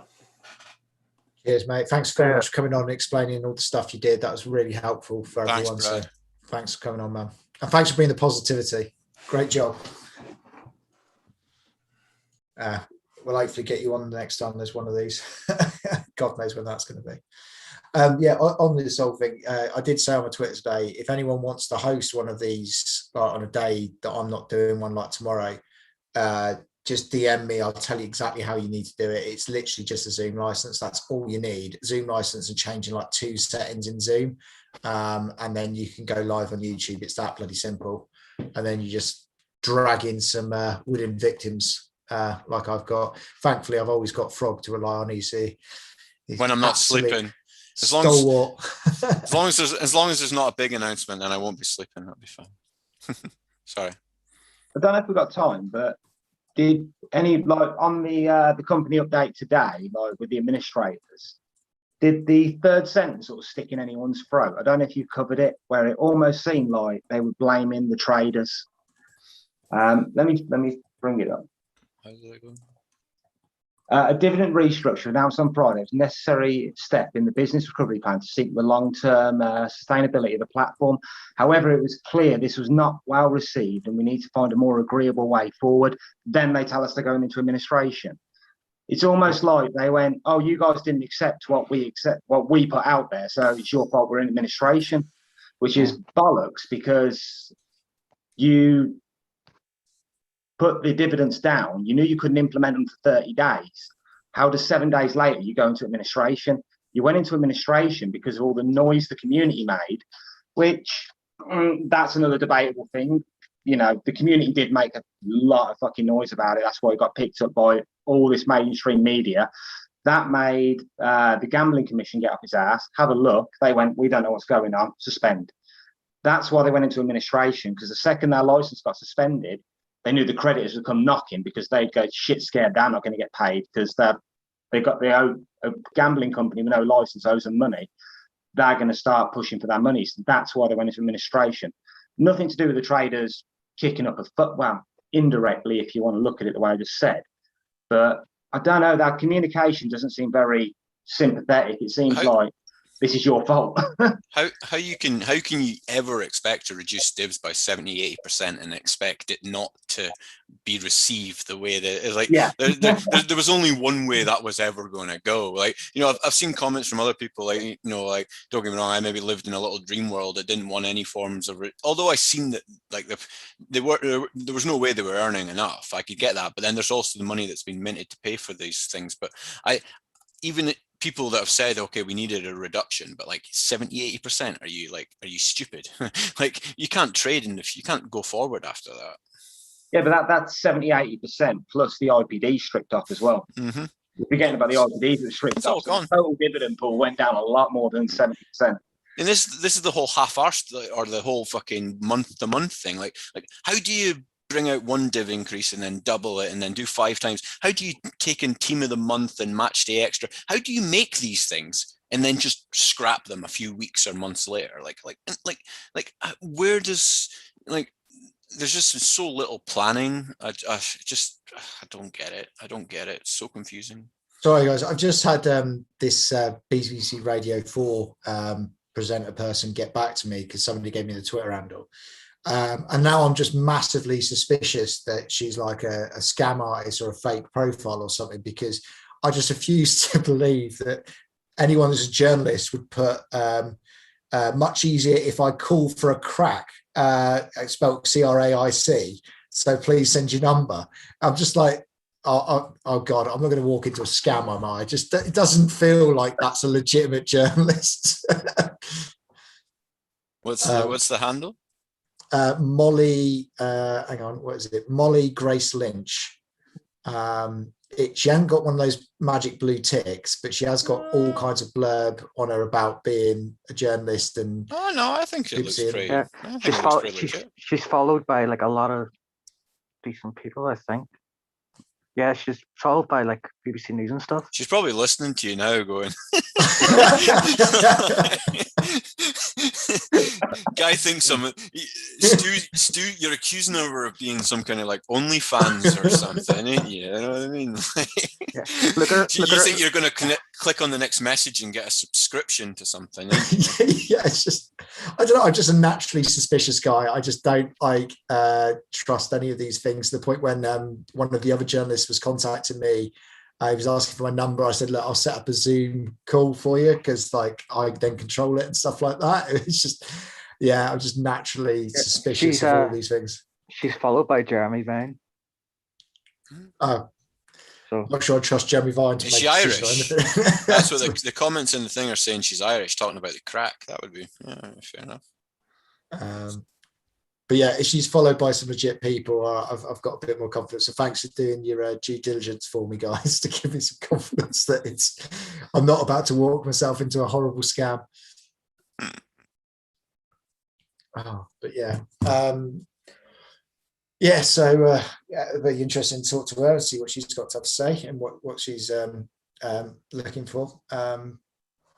It depends on these stories, because you know what the press is like, and like Football Index, you know, people being scammed out of like what total 90, 100 million, whatever it is.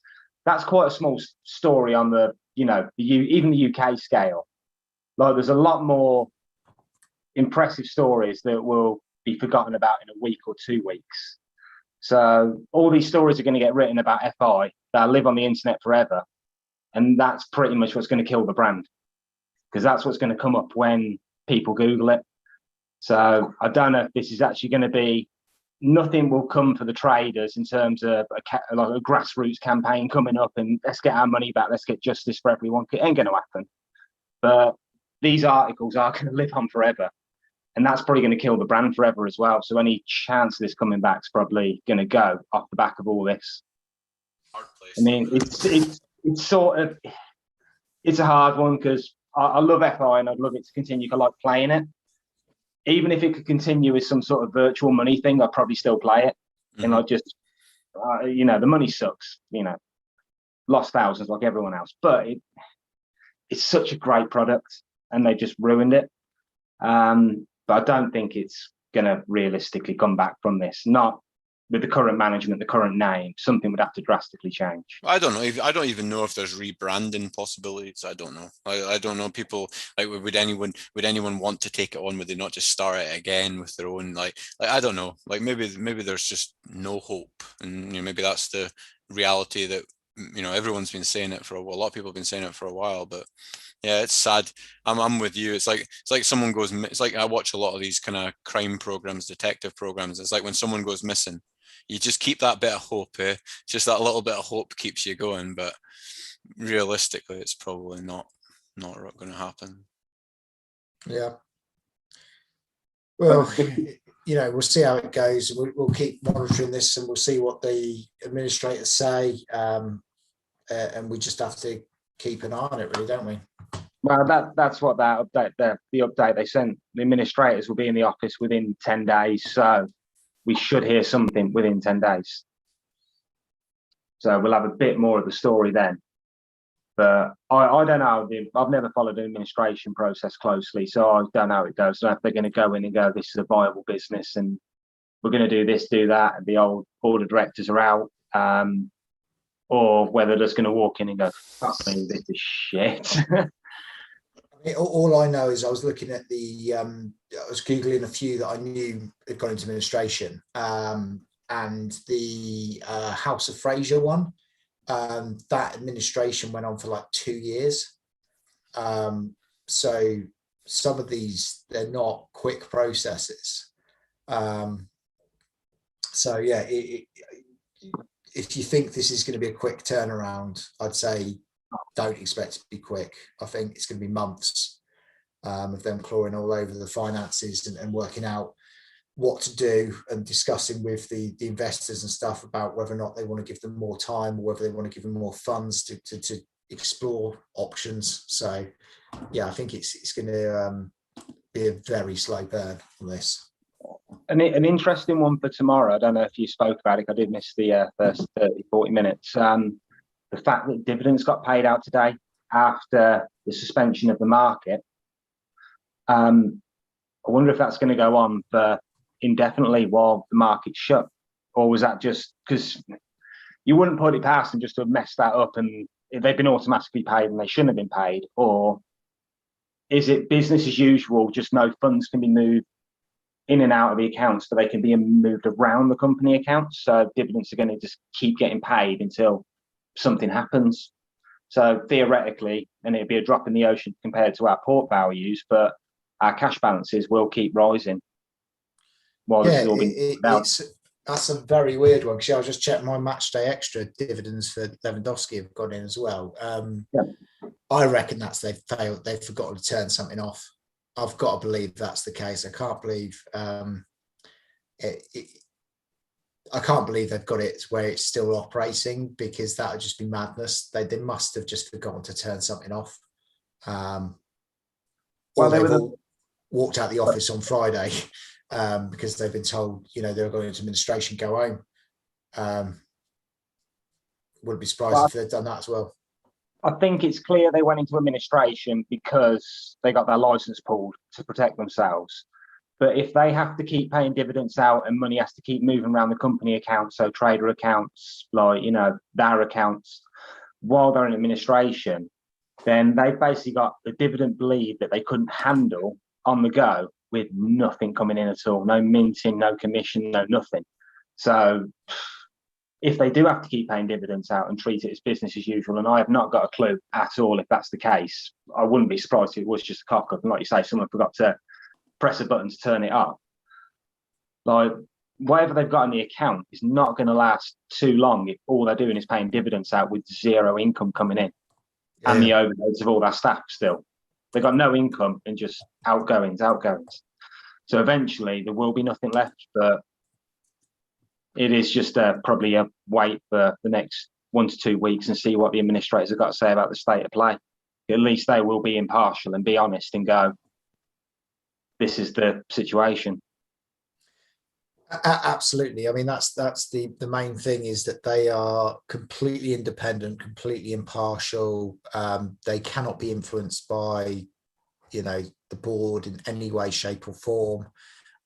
So we will get some some actual honest hands at the tiller to try and give us some stuff. So fingers crossed it comes out, and let's just hope that they manage to complete this CVA in the best possible outcome for traders. I'll certainly be monitoring any comms that come out. Barring certain days of the week, I will come and do one of these if there is any news, and if not on the day, I'll do it as soon as I possibly can. But like I said, if anyone wants to take the mantle for a bit and hold the torch and fly the flag and all that, to give people somewhere to go, then I'll absolutely share and show people where you can go and how you can do that.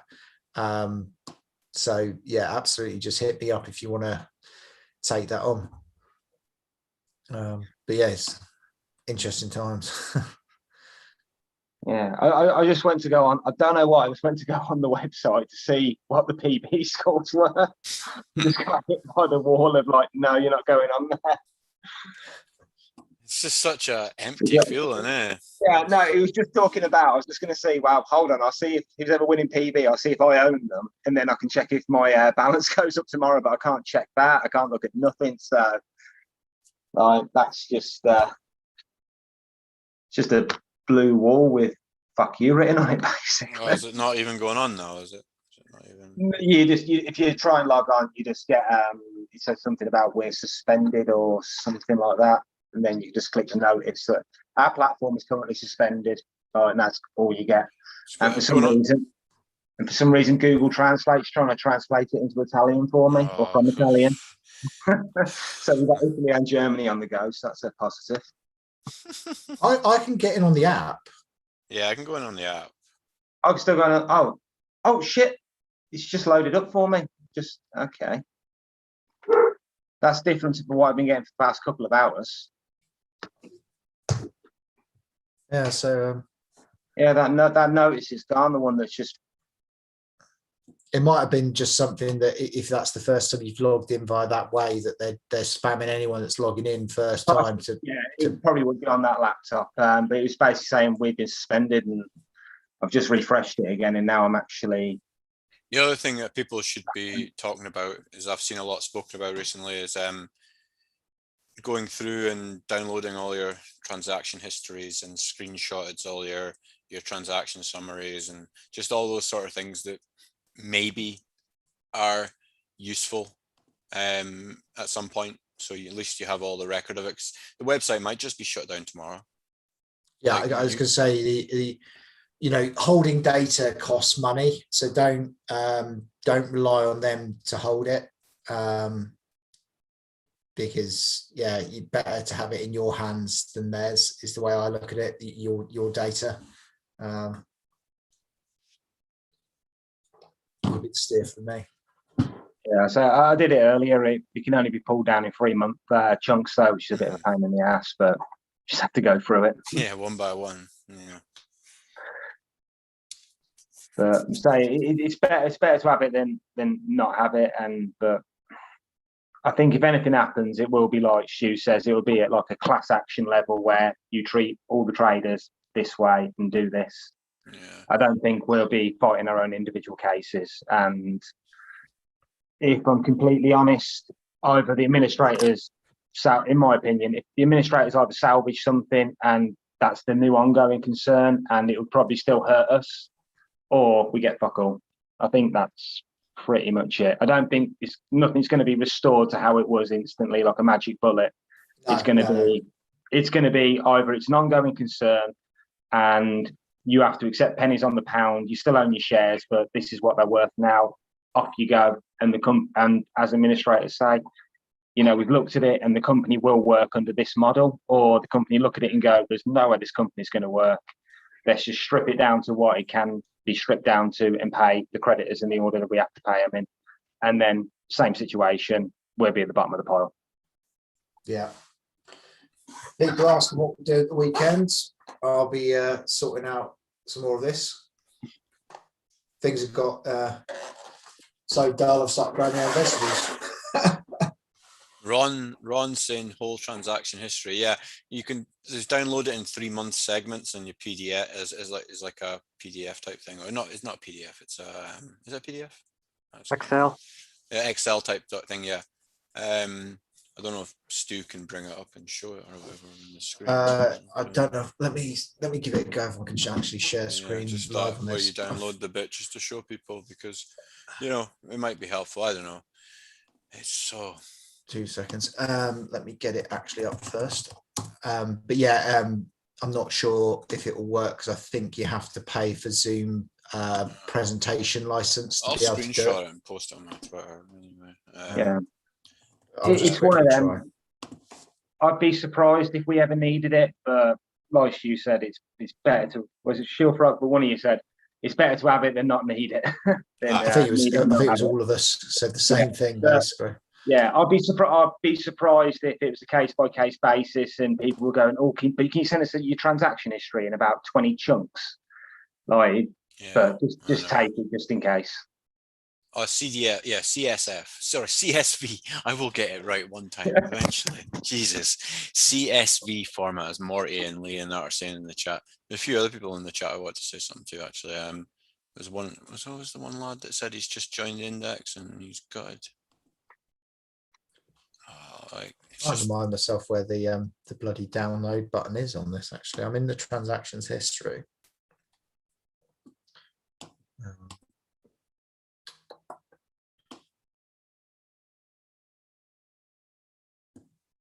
Transaction history. Anyone remember where the actual button is? Look, I need to log in because you kind of get it through the app. You have to do it through the website. Yeah, I'm on the website. I'm on there. Website. Click the little dot with a body on it. Yeah. Then it's gonna be. I think it's transaction history. Transaction summary. Transaction summary, is it? Yeah, transaction summary. Then you've got a list of everything that you've done for that period. Then you scroll down. You say download as CSV file, and you can do it for every 3 months since you've joined the index, and that should have every transaction that you've done since you've been on. Cool. That was that Liam Waller that's saying he was new to the community, gutted about the index. It's like, it's crazy. Even people joining recently, like, Bradley saying he's quite new, and it's just so sad. Yeah, so you've had a good description of where it is there, guys. It's under the transaction summary bit. That's where you want it. So go there for it. Has anyone seen the dividends being paid out? Did anyone get Kane dividends? I got dividends today. Yeah, I got Kane dividends. Right, cool. Because I was just wondering, because mine were match day extras. I didn't know if it was they'd only left that bit on, like they'd turned the PB off, but they'd forgotten to turn the match day extras off or something like that, because it's a different div. But yeah, if it's everything, it's everything. Something that I obviously brought up last night and asked people to share. So it looks like people that tried to withdraw their cash balances on Wednesday have had those honoured so far. I've had a number of people Wednesday cash outs that it's hit the bank balance today. That's the latest date I've had. I haven't had anyone that tried to pull money on Thursday morning yet, but definitely all through Wednesday, people who pulled money on Wednesdays have got it in today. I'm just going to check what date I tried to get that last 20 odd quid out, because that might have been Thursday. Transaction history. No, it's Wednesday as well, so that will be in. So Wednesdays you'll be fine. Thursdays, don't know. If anyone gets paid out for doing a withdrawal on Thursday, let me know and I'll share with people that that's the case. It only lets you do 3 months. Yeah, it lets you do 3 months at a time, Luigi. So you have to do free. You select 1 3-month window, do it. Select another 3-month window, but you can eventually pull the whole lot off. It's just painfully slow, unfortunately. I think I'm going to let it run for about another 10 minutes, guys, and then I'm going to call it for tonight, because I think we're running out of steam a bit. I think we're all a bit burnt out. last few days, really. But hopefully you guys have found, this useful again. Like I said, as soon as we get something from the administrators, I'll look to do another one to give people, anything that we've got in there, and try and get some people on like Bradley that can give us a bit more detail around exactly what the language means and stuff. I'll try and catch up with some people to get my head around as much of this stuff as I possibly can. And we'll have people like Luigi will send me stuff that I can then share with the community to get the detail. Is that Mr. Off the Forum? Yes, that is Mr. Off the Forum. Give us a wave, Mr. I didn't divest this kid for about a year. Yeah, I think we'll keep it.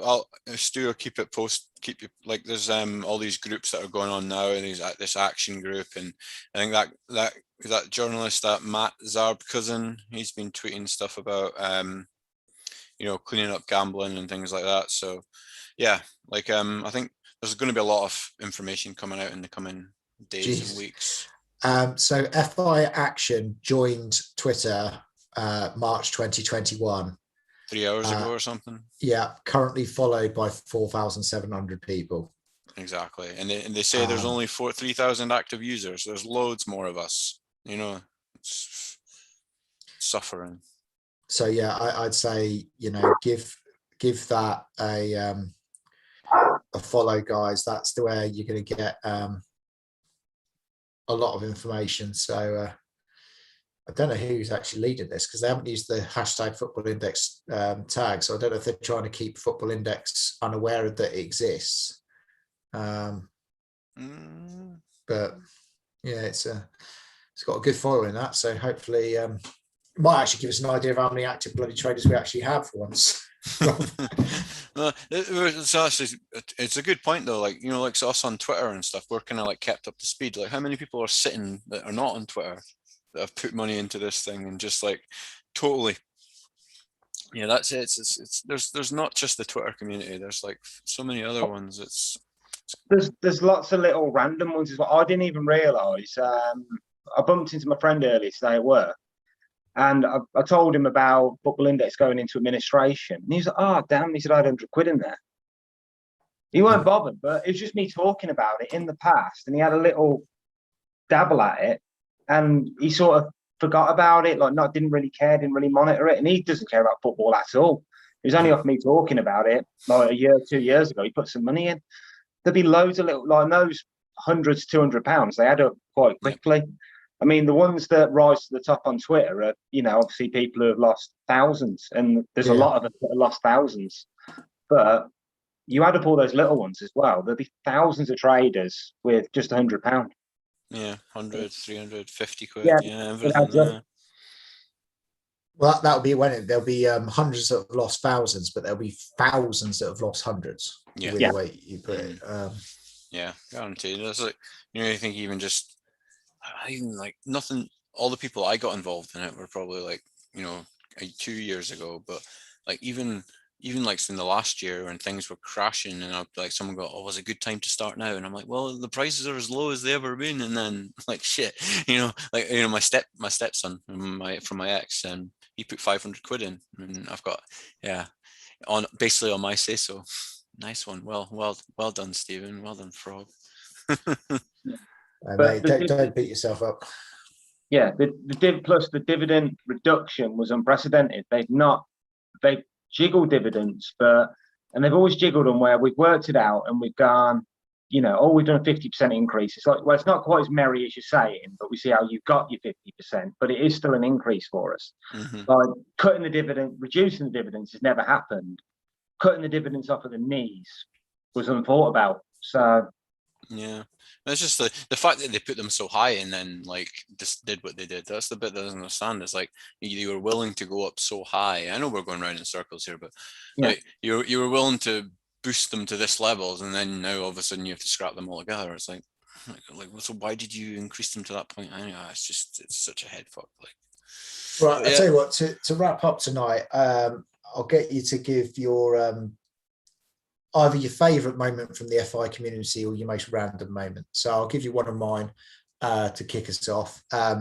Back in the day, I used to provide a football index data product. It was an Excel spreadsheet. I used to charge people a couple of quid for it and send it out to people as part of like a marketing campaign of my own. When I was trying to get users, I decided I was going to do a football shirt giveaway, any football shirt, to the person whose name got pulled out of a hat. Got all the names written down, got a big glass bowl, filmed it to show that I hadn't done any favoritism or stuff, and pulled a guy out of the hat. And I was like, great, all right. So I messaged him, DM'd him. It's like, you know, what shirt do you want? And I was like, you know, it's going to be like Man United shirt, Liverpool shirt, you know, 50 quid, 70 quid, whatever it is. And he goes, I want the Palmer Calcio third kit. And I was just like, okay, all right, I'm sure that's fine. Google it. You can only buy it from Italy.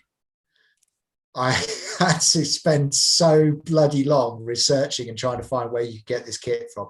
I tell you, go and Google it. The Palmer third kit, it is a bloody beautiful kit. But I was just like, I have all these people requesting like nice, simple kits, and I would pull the bastard that wants the most awkward kit out of the bloody hat. That's such a... But there is a photo on my timeline of me at the trader meet with him wearing the shirt, shaking his hand, because I did get it to him at the trader meet. Nice. But go on, Frog, what's yours, mate? Oh man, there's so many. Like, you know, there's so many fun moments over the years. It's like, you know, everything from like all the good stuff, like where the communities come together and help people and supported each other, and then, you know, whether it be from a charity thing, you know, guys having like family problems, and there's so many really nice stuff that, you know, it takes so much good stuff. Funny things, I don't know. I was gonna get Rob on tonight. That was gonna get Rob on to interview himself just for the banter. That didn't materialize, but yeah, Rob's funny. Max Arnold, would be wrong of me to not talk about, or the Kimmich gates and all these ones. You know, I miss all that. I think how much stress we used to put up about people arguing about players' prices, or people accusing one guy of pumping and then pumping themselves, and like all those things that used to go on that like, we used to think were like massive stories, and then now like what we would all do to have all that back now. Like, you know, what I would do to be able to post a Frog's Find and then get like called a pump and dumper. You know, I'd love that. I'd love to just, you know, all these things I used to like get annoyed by, but like I'd love it. I'd love it. So yeah, no, I don't know specifics, like all the spam videos with the crazy Spaniard Mexican. There's so many things. There's so many great stories, like from a trading perspective, like, you know, buying Philip Max and returning like over 100% in less than a month on him, and things like, you know what I mean? Like all these cool stuff that happened. I could go on all night. You know, people know how much I love this thing. And yeah, I won't though. I'll just go and reminisce quietly in the corner. But yeah, it's been a blast. Belly, you still there, mate? Have you got one? Yeah, just listen. Probably the two things that stick in my head is Frog was saying there, the Spanish guy when they've increase came out with the goalkeepers. Like I'll always remember that was the funniest thing I've ever seen. And probably the second one's just John's live stream he done on Brown Sunday. Like I think even still it's probably one of like the most amazing things anyone in the community's ever done. Just like everyone was just proper under so much pressure that night. Like even myself, I remember it. Like it's just like it just made such a big difference. Just like it just relaxed people so much, and just I hate to think the place some people might have been in if that hadn't happened. You know, it's sad too, this whole situation, because it's not just the index. It's like a whole community. It's just everything that happened. Just thought it might be just gone, and it's so sad to see. Yeah, Misto, end us on a high, mate. Oh well, there's been so many. Like there was always good things that make you laugh. Like every time there was an announcement, the keepers would rise and then they fall. Every time there was people buying it because they genuinely thought that keepers were going to get a dividend, and then there was people buying because they knew an announcement was coming in. Everyone would assume keepers would get a dividend, so it became self-fulfilling. We just went up and down. My sort of index story of what could have been. I had Sancho, and this was pre-split at about £2. Had about 1,000 of him, and I sold him for £6 pre-split when he debuted for England. I thought that's about as high as his hype's ever going to get. You know, I've tripled my money. He's just debuted for England. I think it was the game where there was no fans, and I'll get out there and then just watched him go up and up and up. And then I've got the one I've got with a similar vein to your shirt story. I did. Sorry, that's the dog in the background. There was a competition run on the forum for just a bit of fun, which was you pick 4 players, and then I think it was your average increase. I can't quite remember how it went, but I said, you know what, guys, I'll stick up some prizes. And one of the main prizes stuck up was a Jeff Hurst shirt. So I got a replica World Cup shirt, got that signed, and I also had the current England shirt, and I got that signed, and that was my used current England shirt. I used it for the World Cup. That was what I was going to give away in the prize. So I put the 2 signed shirts on the side, and my dog decides to walk over, he's just heard, over the white shirt, the one I was going to give away.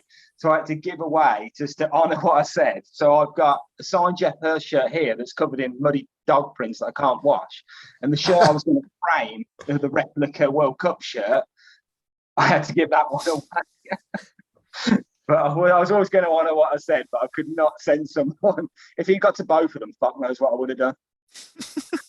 Oh, mate. No. And it got a bit better than that, though, because I found out about the muddy paw prints because I had the 2 shirts on the side, and I went to go pick them up, and the white shirt was missing. And I was like, where is it? So I said to the miss, I said, where's the 2 England shirts? She said, oh, one was dirty. The dog walked on it. It's in the washing basket. She hadn't washed it, but I managed to pull it back out. But yeah, so I've got a dirty shirt. You've got Mudbone there claiming he was the winner, mate, and he's put it in the wash. So you could have just sent him the white one because he was going to wash it anyway.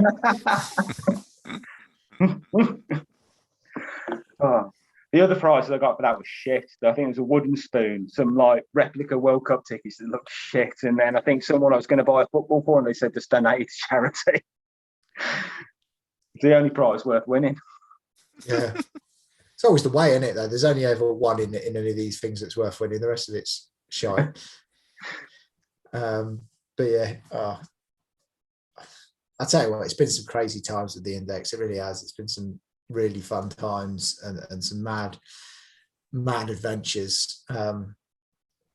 But I think things like Drunkcast, me and Quinny and John, the first ever Drunkcast, that was the last Drunkcast as well, was quite wild. Yeah, just things like that. Just yeah. But remember the battle between Neymar and Pogba for King of the Index, and Pogba came so close so many times, only for Neymar to do something and pull 10p away. It took about 8 months of Pogba backers to get King. He'd always get within 2p of Neymar, then Neymar would just do something and shoot away again. It was just the Pogba roller coaster. Christ, I remember sitting in a hotel in Bologna with the wife, and yeah, I was just like sitting there watching it through a VPN so I could continue to watch it and trade without it, like working out that I wasn't in the UK.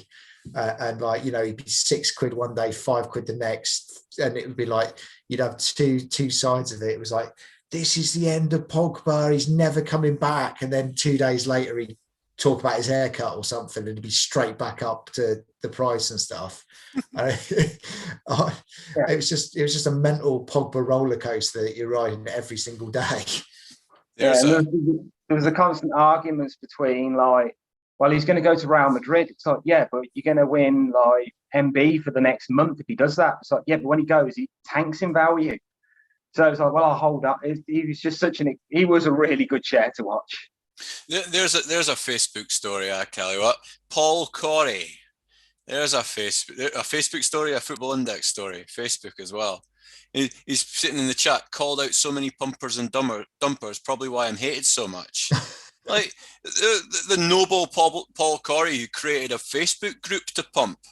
Like he's got a whole group and he's calling out the Twitter pumpers. He's got some cheek. But yeah, the Twitter versus Paul Corey, that was an interesting times as well. Twitter versus Facebook. Now we're all on the same team. Everyone just needs a good common enemy. There you go, all united.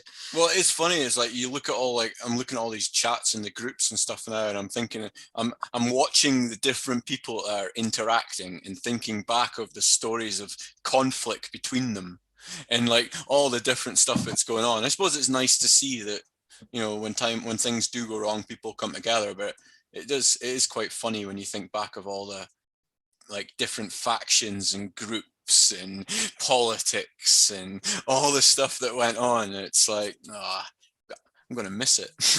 But I hope there's still a community of some sort moving forward in some way. I don't know what it is. So.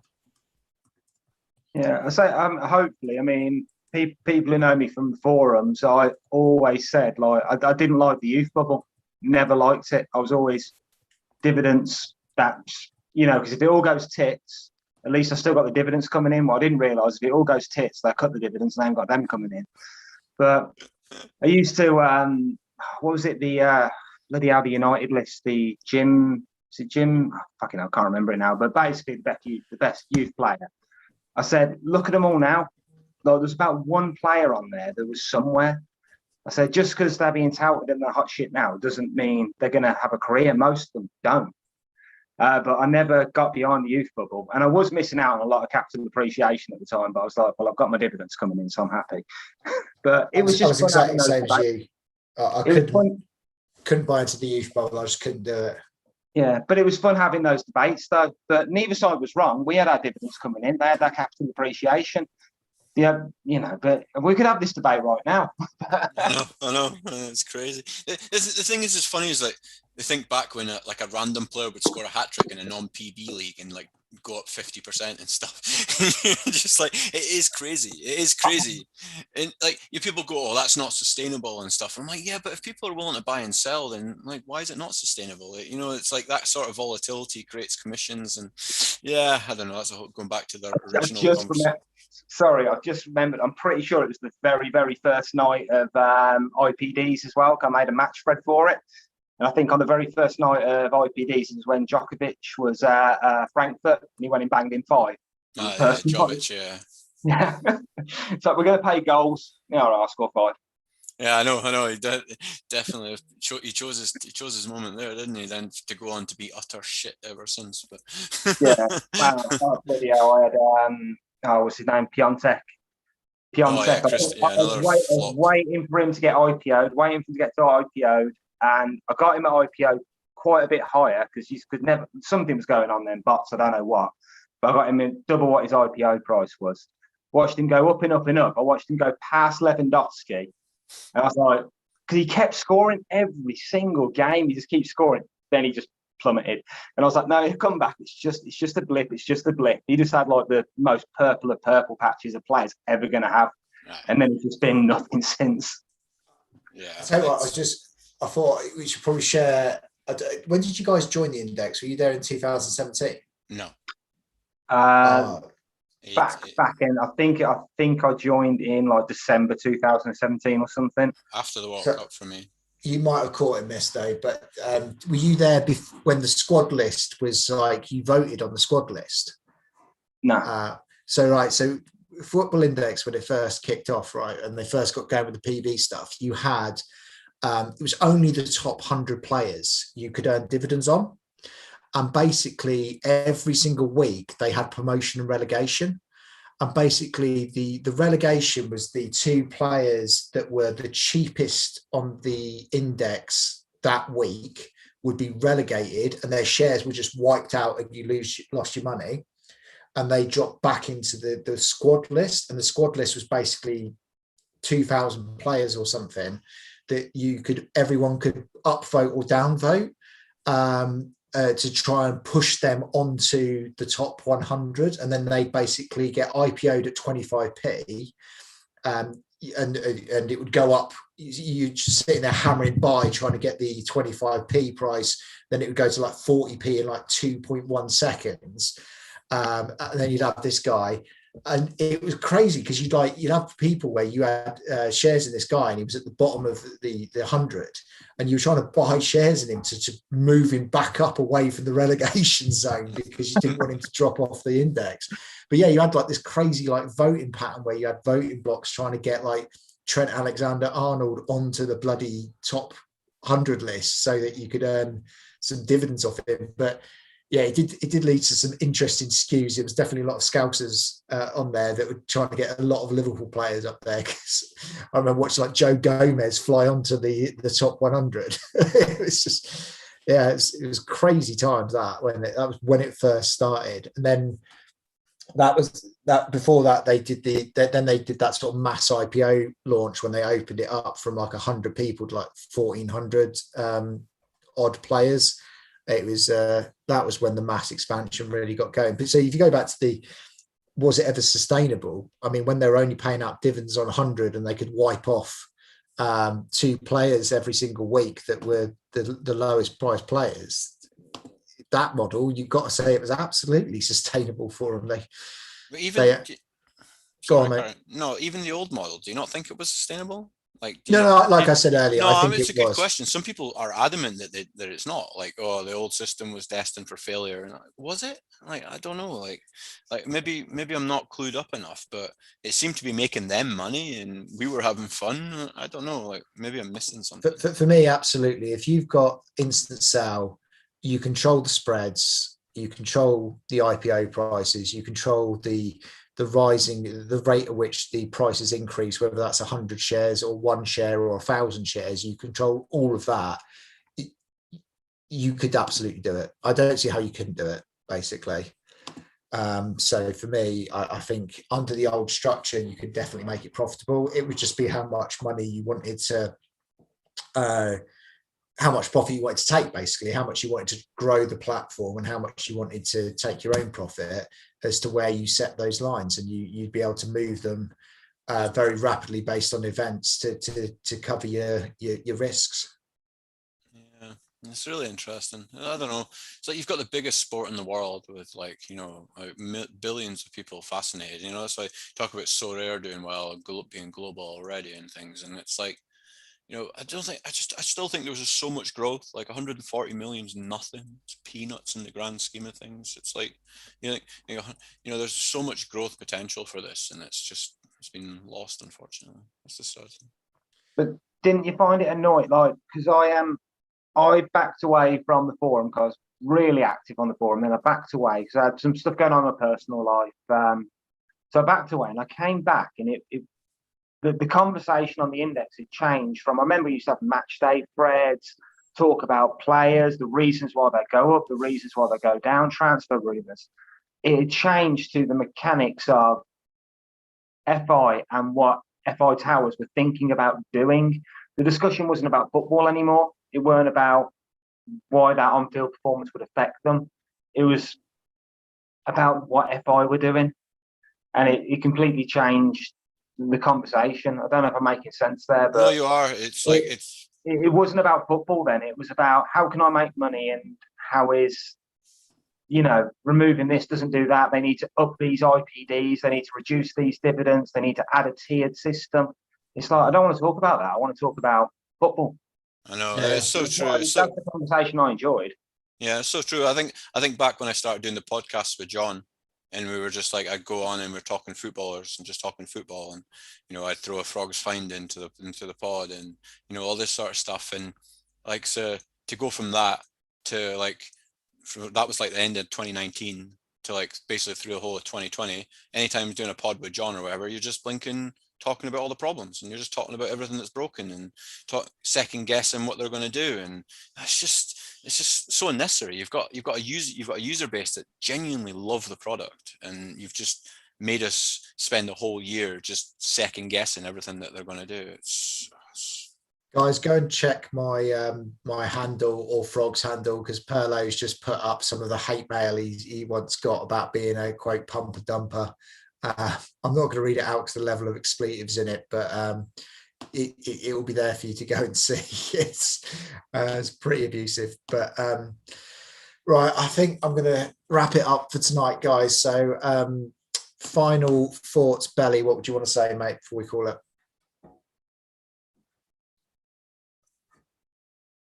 Belly, are you still there with us, mate? You're on mute if you are. No, he's gone for a piss. Misto, final thoughts, mate. Well, I hope this isn't the empty index. I mean, it's a bit sad. Like talking to you guys and talking like the index weirdly has been the most interesting it's been in the past year under the most shit circumstances. And this is what it's took to get me to come back out hiding. But I really do hope, like, sort of like nostalgia-wise, like talking to some people I haven't spoken to in a year, it's been really fun and it's been light-hearted and the community is great. So I do hope that it survives in some fashion, just not with the current management, because I think they started off, like, honestly, I think they started off with the best intentions, but I think then they went into self-preservation mode and didn't give a shit about us. Yeah. So just hopefully the product survives in some way and the community survives. Here. Frog, final thoughts, mate? Yeah, just the same. It's I'm pretty, as I've always been, I'm pretty open and honest with people about how things are, and I just want to say thanks to everyone who's reached out for me in terms of, and same's open both ways. Like I'm much better at helping people with their problems than I am at helping myself. So anyone wants to talk, my DMs are always open at Football Frog, and yeah, stick together, see how we get through this and what answers we can find. But yeah, I appreciate every one of you, and like, just, yeah, hopefully we can get some answers soon. Yeah, guys, just thanks very much for tuning in. Hope this helped everyone. Like I said, I'm there if you want to talk. Let me know when you guys want the next one of these. Like I said, I'm taking the rest of the weekend off to spend time with the family. But if there's a big announcement from the administrators, I'll try and do one of these. And if people give me an idea of when they'd like another one, then I'll try and set one up so people have got somewhere to go and talk. So that's it for tonight, guys. Nice early one for me tonight. Get some sleep. So thanks very much, guys. I'm going to call it a day. So see you later. Take care, guys. Take care. Bye-bye. Yeah.